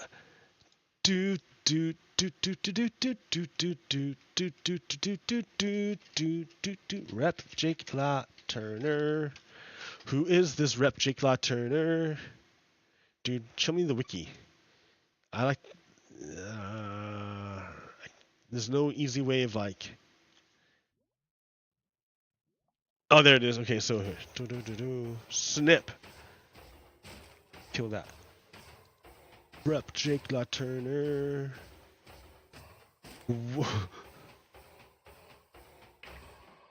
All right. Why is this significant? Check it out. So we're using our discerning eye, right? We're using our fucking powers of reason. It's not just and our fucking empirical observations. It's not just bullshit talking. We're looking at what's real in the world. Who is Jacob Andrew Joseph LaTurner? Is an American politician serving as the U.S. representative for Kansas's 2nd Congressional District. A member of the Republican Party, LaTurner was the 40th Kansas State Treasurer from 2017 to 2021 and a state senator from the 13th District from 2013 to 2017. So he's a Republican. He's Republican. Interesting.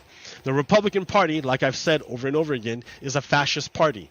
Isn't it interesting that when shady dealings undertaken by the Republican Party, a member of the Republican Party, were discovered, they weaponized the government to go after the press. Just like Mohammed bin Salman sent his team of assassins to dismember Jamal Khashoggi. It's the same thing. Not literally the same thing, but it's pretty analogous. So check it out. The seized computers, servers, and backup hard drives included advertisements and legal notices that were supposed to appear in the next edition of the newspaper. I don't know what we're going to do, he said. We will publish something. Newell, writing Friday under a changed name on her personal Facebook account, said she foolishly received a DUI in 2008 and knowingly operated a vehicle without a license out of necessity. So it was a cover-up. They were covering it up.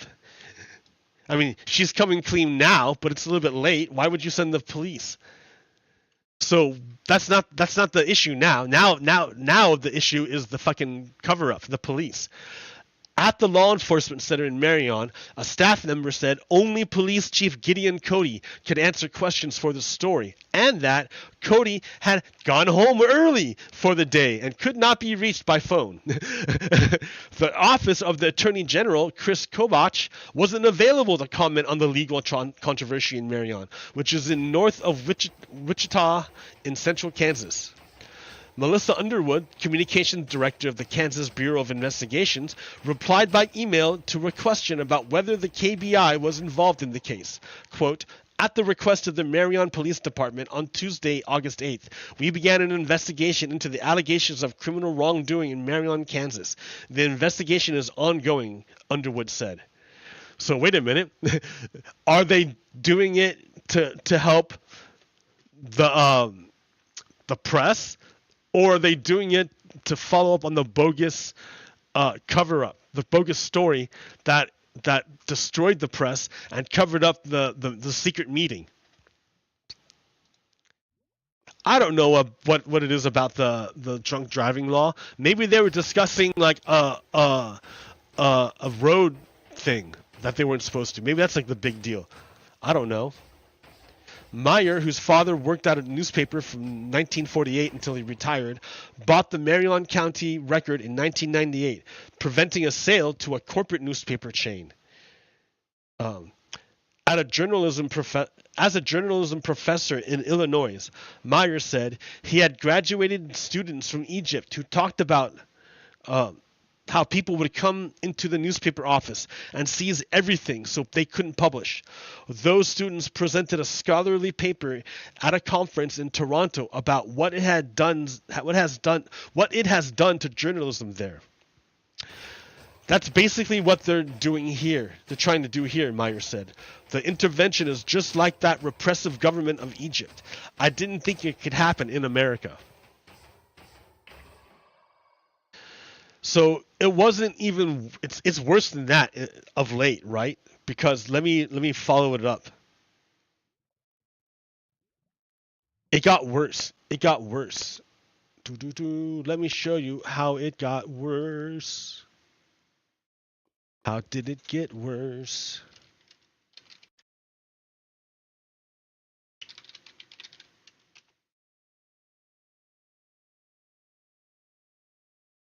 I heard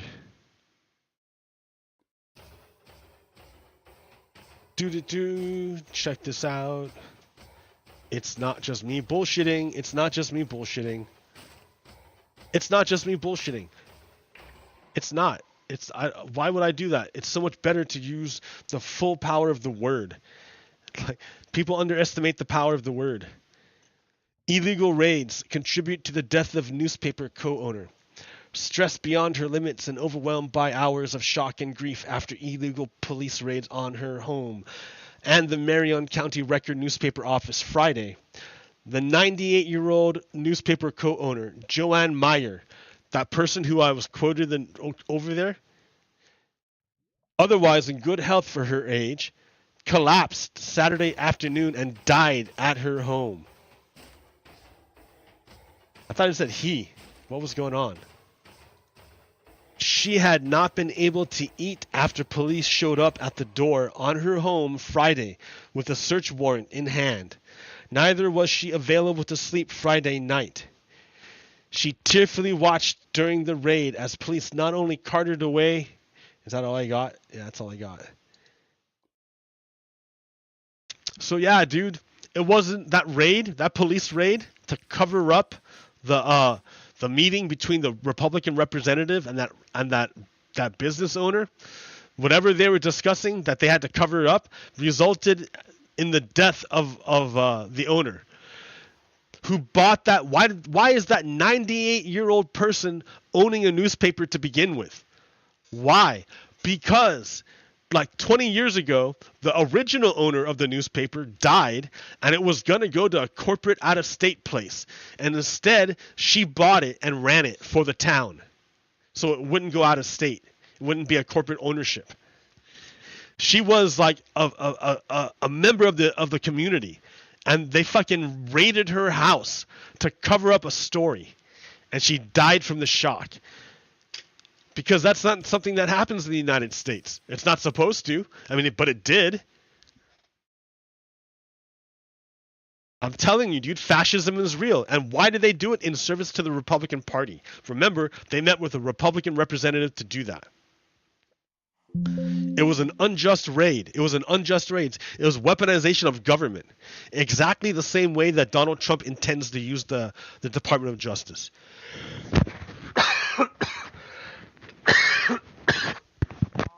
The word. The word is sacred. They who fake it... The word is sacred. They who break it are fake kids who lack proof, make hidden black and truth. In other words, they took the gift God gave us. No, they slurred the gift God gave us. The word. I kind of messed up that thing. I got to practice it. I didn't practice beforehand. But I wrote it down once upon a time and published it.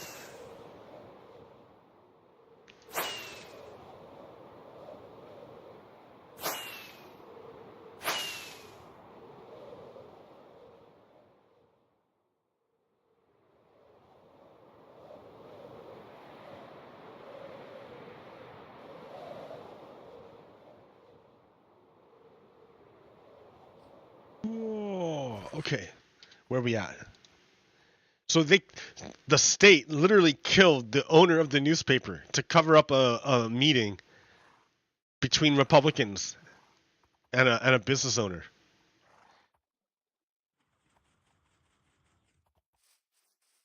They're fascists, guys. That's why I say the Republican Party is a fascist party. I mean, they already tried to overthrow the government.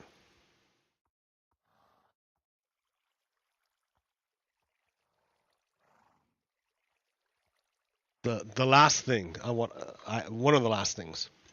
Tommy Tuberville. What time is it? 10:30. Okay. Tommy Tuberville no longer owns property in Alabama. Senator may be a Florida man, report suggests. August 10th. So remember, who is Tommy Tuberville? Why is he important? He's the senator from Alabama who apparently doesn't live in Alabama. And he is the sole reason why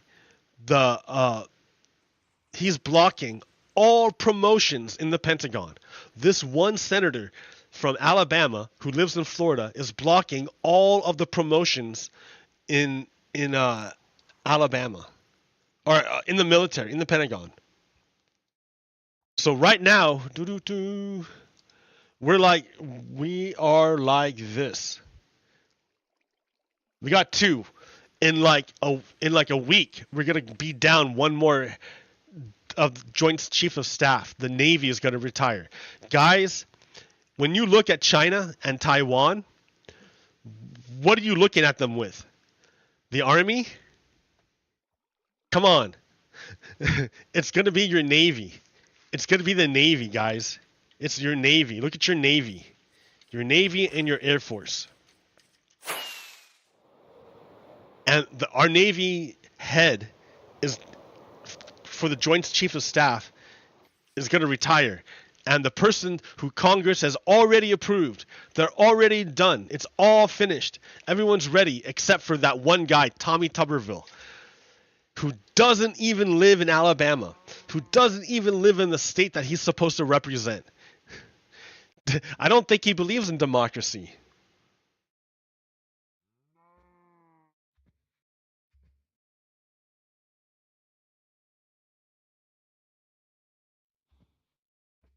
I don't think Republicans believe in democracy. I mean, it's pretty clear they don't, right? They're the fascist party. That's why Tommy Tuberville As of last month, Tommy Tuberville did not own a single square foot of property in Alabama after selling parcels in Macon and Tallapoosa counties for $1.4 million. According $1.4 million. Dude owns property for $1.4 million. Holy shit. It must be nice job being a senator from Alabama when you don't even live there. And while a spokesman for the Alabama senior senator maintained to the Post that Tuberville's primary residence is an Auburn house owned by his wife and son, campaign finance documents and property records suggests Tuberville's main home is in Santa Rosa Beach, Florida, the paper reported. You see? Look at these newspapers, these journalists are shining lights in the back room where people don't want them to be seen. That's why fascists hate free press. They hate that. They hate it because it shines lights in the back room where you see the corruption. Tommy Tuberville, the senator for Alabama who lives in Santa Rosa, Florida. The sale of the Alabama properties was notarized by a Santa Rosa Beach resident, which the Post reported suggested the senator was in Florida when the transaction went through on July 14th.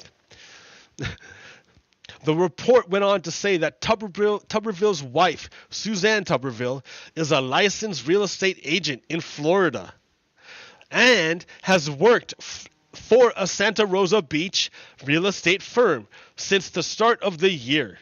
She does not have an Alabama real estate license, according to the Post.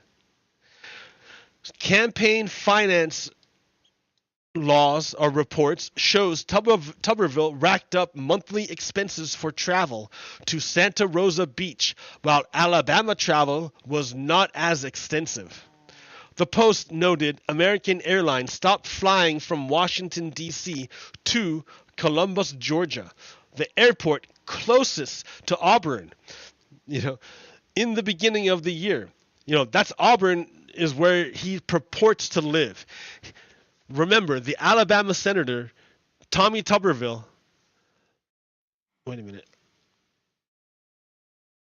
purports to live in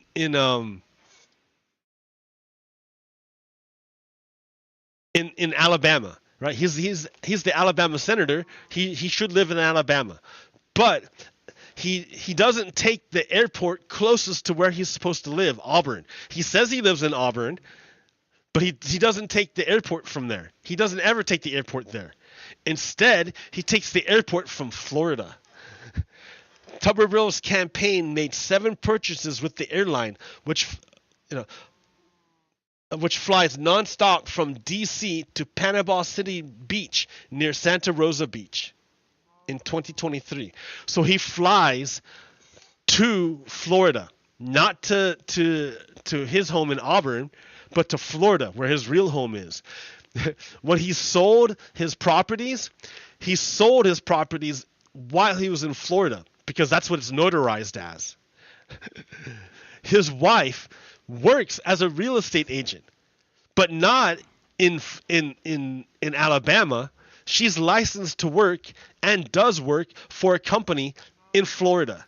The dude's a Florida resident. He uses the Florida airports. His wife works there, and he sold all his property in Alabama. He doesn't own any property in Alabama. He owns property in Florida. He uses the Florida airport. He pays Florida taxes. His wife works for a Florida company. She's licensed as a Florida real estate agent.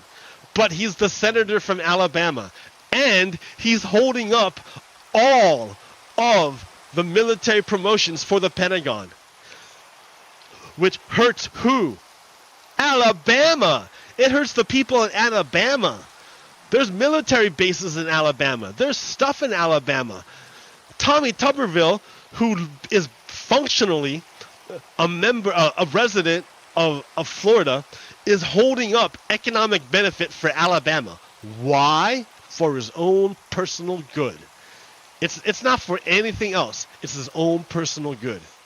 He couldn't get the power through the normal legislative process. The voters did not bestow upon him the powers necessary to enact his pet legislation.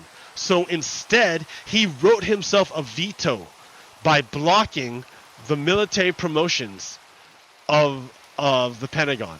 He just gave himself veto power. What kind of entity does that kind of thing? A fascist entity, a fascist party.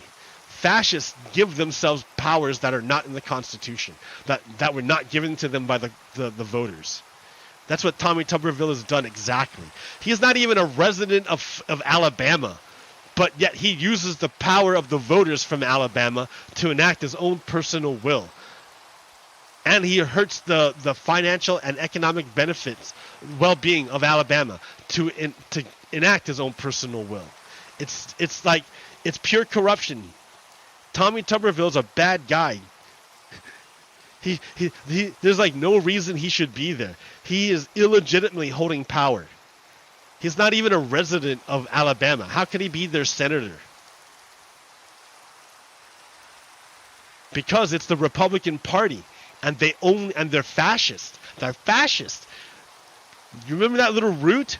The Nazi route is over here, but there's the American route too. Nazis and American fascists are like the same thing. They're part of the same route, they're part of the same route, which is fascism. The Nazi nub was Nazi, right?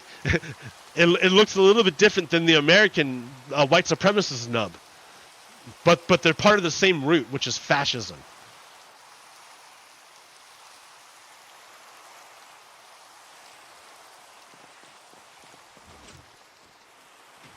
And you can see it. I'm not like playing politics.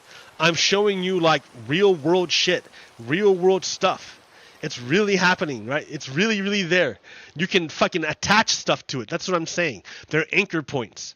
Like, you know how Spider-Man swings around? Isn't that fucking cool? How he can do that? He can just fucking swing around. Isn't that fucking great? How can he do that? He can't just do it. He doesn't just fly. He's not like the other superheroes. He's not Thor, right? He can't go fly into outer space. Like, he's cool, but he's not that cool. He can't fucking fly. But he can do he has an amazing maneuverability. He can do amazing things. He's amazing. He's the amazing Spider-Man. How does he do it? How is he a web slinger? How does he do that shit? Because he finds points upon which he can anchor and then uses leverage to swing.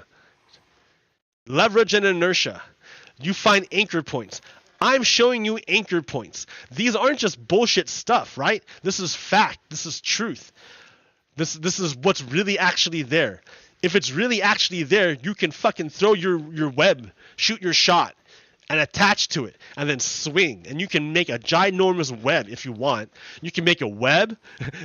You can, to catch stuff. You can like use it to move around and swing around stuff. You can use it for, facts are great if you use them correctly. I mean, yeah, you can, there's irrelevant facts, and don't get hung up on the fact that it's a fact, that context matters, right? Like it's a fact, but it's way the fuck over there. It doesn't even matter. You can't use your web shit for that. It's irrelevant to your frame, your local frame. Local frame still matters.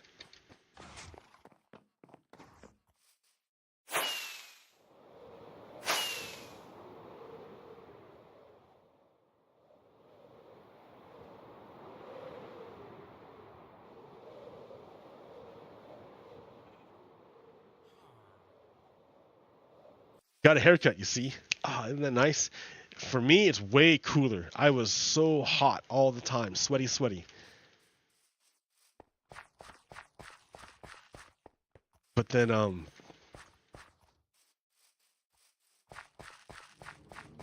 was so hot all the time. Sweaty.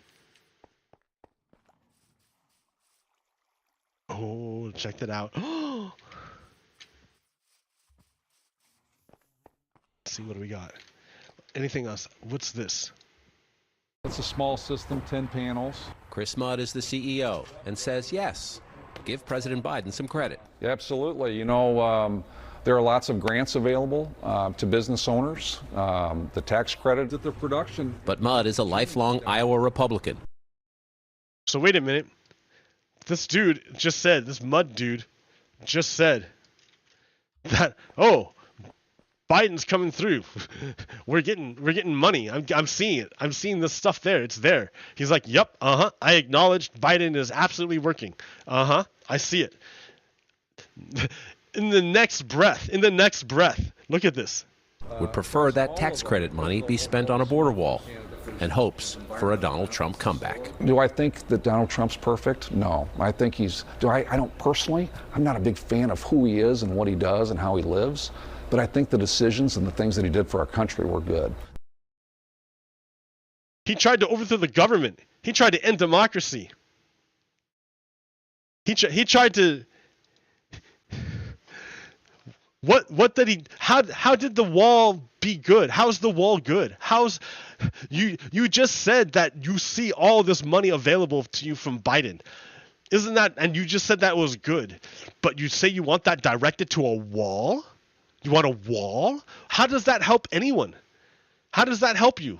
How does that money would leave your state and your company and go to build a wall on the border instead? Why? Why would you even want that? How does it even affect you? Can that guy look around and point to anything where immigration affected him? Where the border immigration affected him? He's up in Iowa. Can he point? Come on, just do it. Just point to something, anything. Show me, come on. He can't do it, right? All he can do is point to Fox News. Oh, now you're pointing to a fucking projection, a window. Someone made a window for you and you're pointing to it. That's not real, dude. Use your eyes, point to the real world. Like, immigrants are not threatening your way of life up in Iowa. Like, what? You don't need a border wall in order for Iowa to be good. And you're telling me just pure ideology, you want to direct money away from Iowa and stick it in a border wall that provides zero productive value. Zero productive value. It's the opposite of productive value because you have to damage wildlife and disrupt life flows in order to make it happen. And you're burning CO2 energy just to make it happen for fucking nothing. Like, the stupid hurts. That guy thinks he's so smart, and maybe he is, right? He owns a successful company, but maybe because it was handed to him. I don't know. Like, I wasn't handed a fucking company. Like, no one handed me a company, so I don't know. But I know that, like, I wouldn't fucking direct a bunch of money for my state and give it to, like, a border wall. That would be dumb. It's Adam, like I can't understand this guy. What's his blind spot? What's his deal? And then he said he's okay with everything Donald Trump did. Does he realize Donald Trump tried to overthrow the government and invalidate his vote? Does he not understand that? Like, Donald Trump tried to say, yeah, don't bother voting next time. It doesn't matter. I'm just going to hold on to this power for you. And he's okay with that? That sounds like white supremacy to me, right? It sounds like white supremacy. That sounds like fascism to me. If you're okay with doing away with democracy, as long as your guy is the one holding power, that doesn't sound very democratic. That doesn't sound very American to me. That sounds like the opposite of American. Like, we fought wars about this shit already. And, like, sure, we can fight another war about it, but is it going to be any different? Like, look at the other things we have to deal with. You're outnumbered, guys, and we have way bigger problems. It'd be a waste to even try. The outcome will be no different. It would be a waste to even try. You are better off, instead of fighting to hold on to white supremacy, you are better off putting that energy to your own personal growth or to your family's growth. and hold on to our shared idea, our shared revulsion of ignorance. It's good that we both that everyone, all Americans, have this revulsion to ignorance. Because it's a corrupting, corrosive element in our neighborhoods. We don't want it around. No one wants ignorance in our neighborhoods.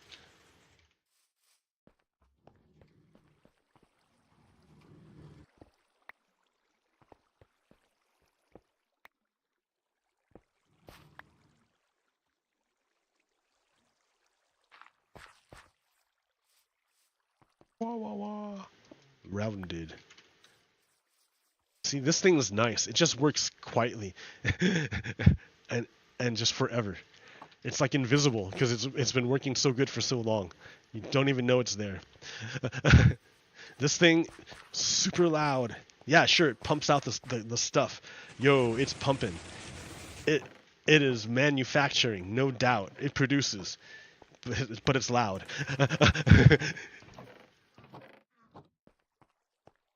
While it runs, it's loud.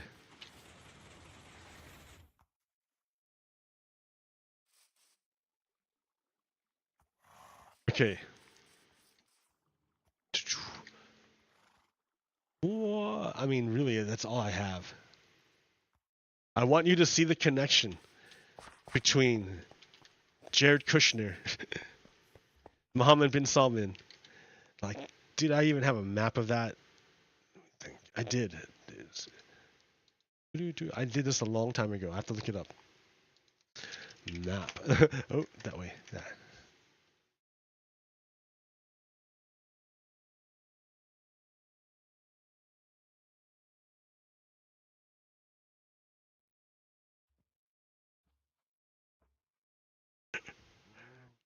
This is hilarious. This is a Nazi test map. I made this a while ago. So you're either in one of two camps. Like right now, in this country, you are politically, you are in either of one of, you can only be, this is what it comes down to. This is the cleave, right? This is the dividing line. This is what separates us. You can only be in one place. You cannot have a foot in both sides. You have to be in one or the other. On one hand, Americans, Republicans say the Russian government interfered in the 2016 presidential election in a sweeping and systemic fashion. Evidence of Russian government operations began to surface in mid-2016. In June, the Democratic National Committee and its cyber response team publicly announced that Russians had compromised its computer network. Release of hacked materials, hacks that publicly attributed to the Russian government, began that same month. Additionally, through the organization WikiLeaks, through additional leaks or something. So either basically what this says is this report, the Mueller report, was authored and comprised by the United States, the Netherlands, the UK, Australians, basically the Americans, the CIA, the FBI, the NSA, right? That's one side. That the Russians like absolutely fucked with us, and there were multiple contacts with the Trump campaign.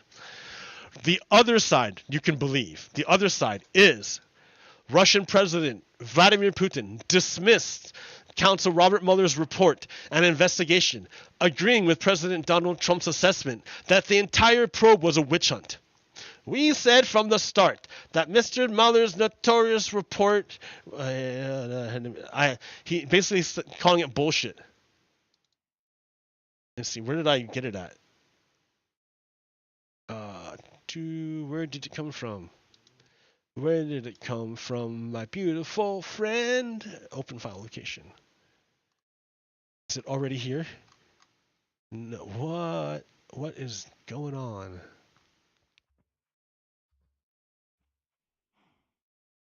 This is the road that we take to the end. Da da da da da, and we left behind da da da da da all of mankind. No, that's not gonna help me. Go back.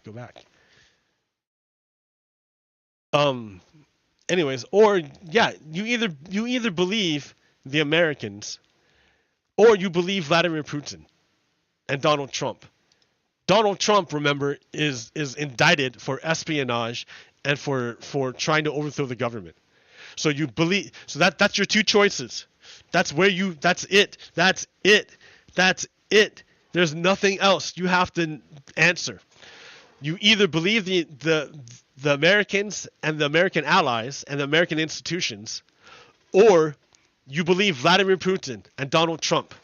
Vladimir Putin is literally waging war against one of our allies and enslaving its population and engaged in a terrorist state campaign of terror. It's launching. Russia is launching fucking missiles at residential buildings in Ukraine. They're killing just like grandmas and grandpas and babies and kids. Not because those grandmas and grandpas and babies and kids are of any military value, but because it terrorizes the population.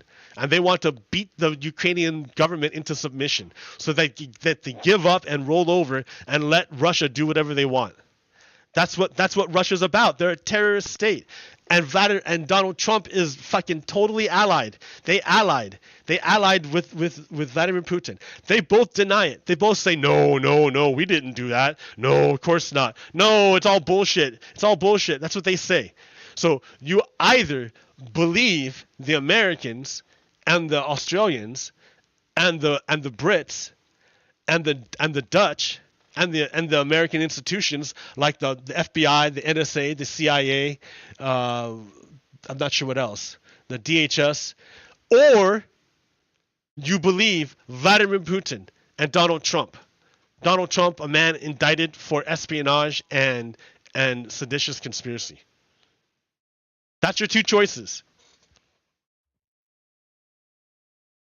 There are major implications that stem from making that choice.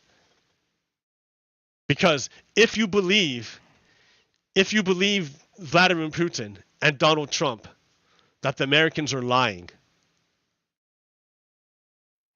then everything else follows from that. Because who else is saying, like, who else is implementing? Who's Donald Trump the leader of? He's the leader of the Republican Party. And if the leader of the Republican Party is in cahoots with Vladimir Putin, that means if you support Donald Trump, you support Vladimir Putin, and you support the overthrow of American democracy. That's what it means. Clear as day. You either stand with the Americans or you stand with Vladimir Putin. I mean, like, these are solid points. I can like fucking throw web shit on it. It's a big web I've made, right? This is a big web. This catches people. This catches Nazis. This is a Nazi catcher. Because if you believe Vladimir Putin and you don't believe the Americans, that means you don't believe in democracy.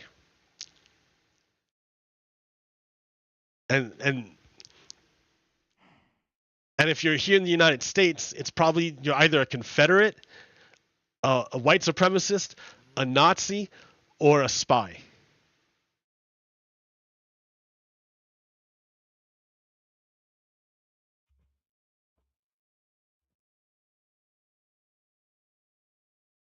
What other things can I show you? I know you, I've walked with you once upon a dream. I know you, the gleam in your eyes is so familiar, ugly.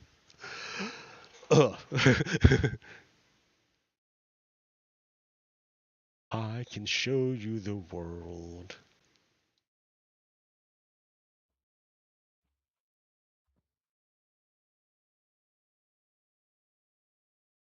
Anyways, that's that map. I was gonna look for another map. It didn't show up. How if I do Burisma? Search for Burisma. Yeah, there immediately. But that's not what I wanted.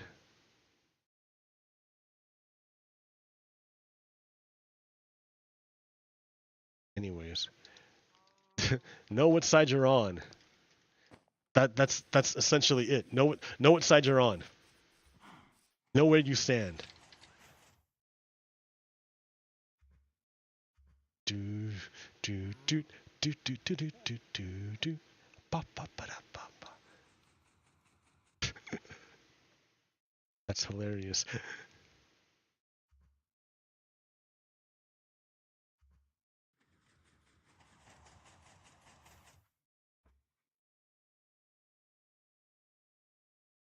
How do I want to like duplicate tab?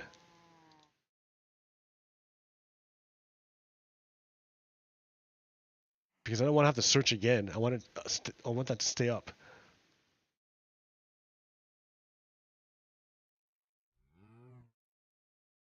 Because there's a bunch of good stuff here.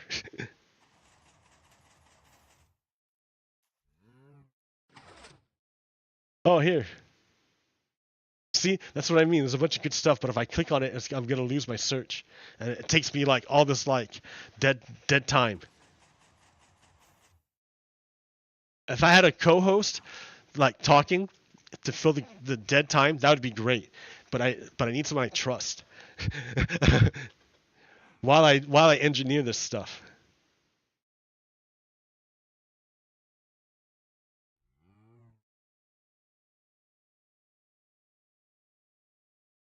Mueller, do that one real quick.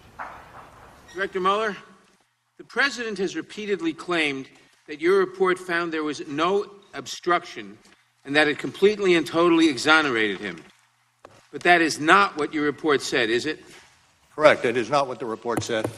And now, reading from page 2 of volume 2 of your report that's on the screen, you wrote, quote, "If we had confidence after a thorough investigation of the facts that the President clearly did not commit obstruction of justice, we would so state. Based on the facts and the applicable legal standards, however, we are unable to reach that judgment," close quote. Now, does that say there was no obstruction? No. In fact, you are actually unable to conclude the President did not commit obstruction of justice. Is that correct? Well, we, at the outset, determined that we, when it came to the President's culpability, we needed to go forward only after taking into account the OLC opinion that indicated that a president, a sitting president, cannot be indicted. So, do you understand? The entire investigation was predicated on the idea that you could not indict a sitting president. The entire thing. It was started on that. That's what Mueller is saying. Like, he could not. It's not that Donald Trump didn't commit any crimes. It's not that he got away free. It's that he literally could not indict a sitting president. He couldn't do it. He could not do it. The report did not conclude that he did not commit obstruction of justice. Is that correct? That is correct. And what about total exoneration? Did you actually totally exonerate the President? No. No. The President is not exonerated. Donald Trump is not exonerated. Donald Trump is not exonerated for January for the Russian attack in 2016. He's not exonerated. Like, it's buried. See, that's the thing. That shit is buried because of January 6th. January 6th was so horrific. Like, we were going to get on this stuff, except he tried to hold on to power so that he would never not be president. Because remember, the OLC, whatever memo, said you could not indict a sitting president. You could indict a private citizen, Donald Trump. You could. Yes, you could. So they were just waiting until he was not president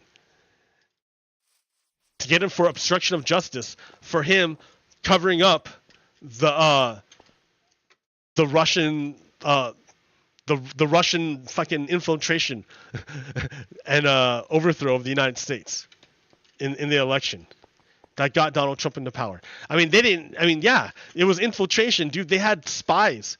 They had fucking spies all up in the Russians, spies all over the place.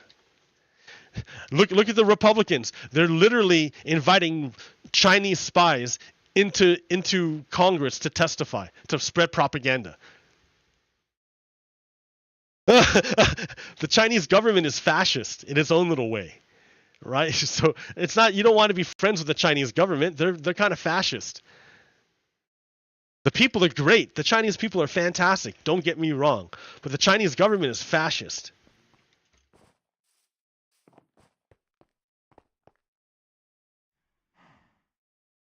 So you have the Republicans, who are also fascist, inviting Chinese spies to testify. And I'm not lying. I'm not lying, dude. What was that Chinese spy's name? Gal Luft. I don't remember when that happened exactly. I can probably find it on my own.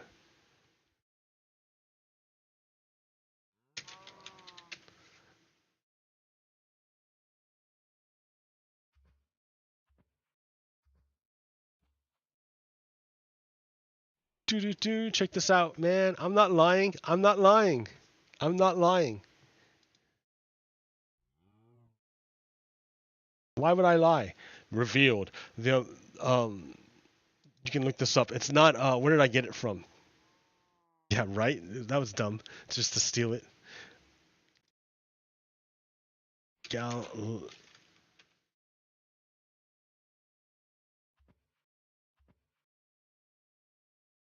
Here, new, this one.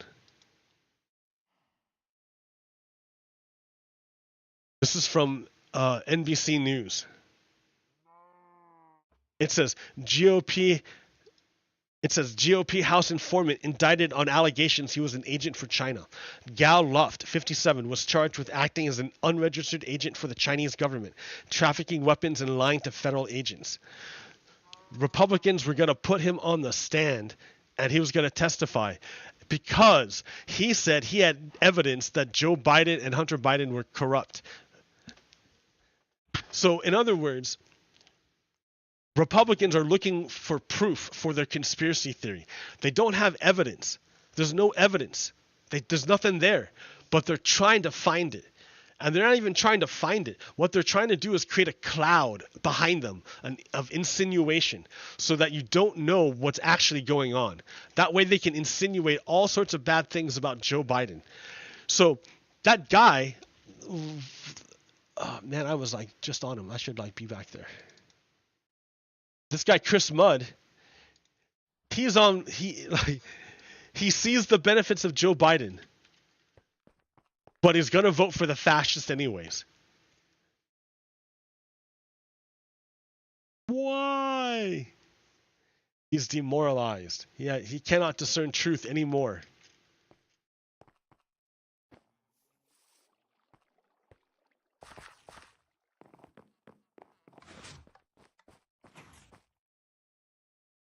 All right. Anyways, I think I'm done.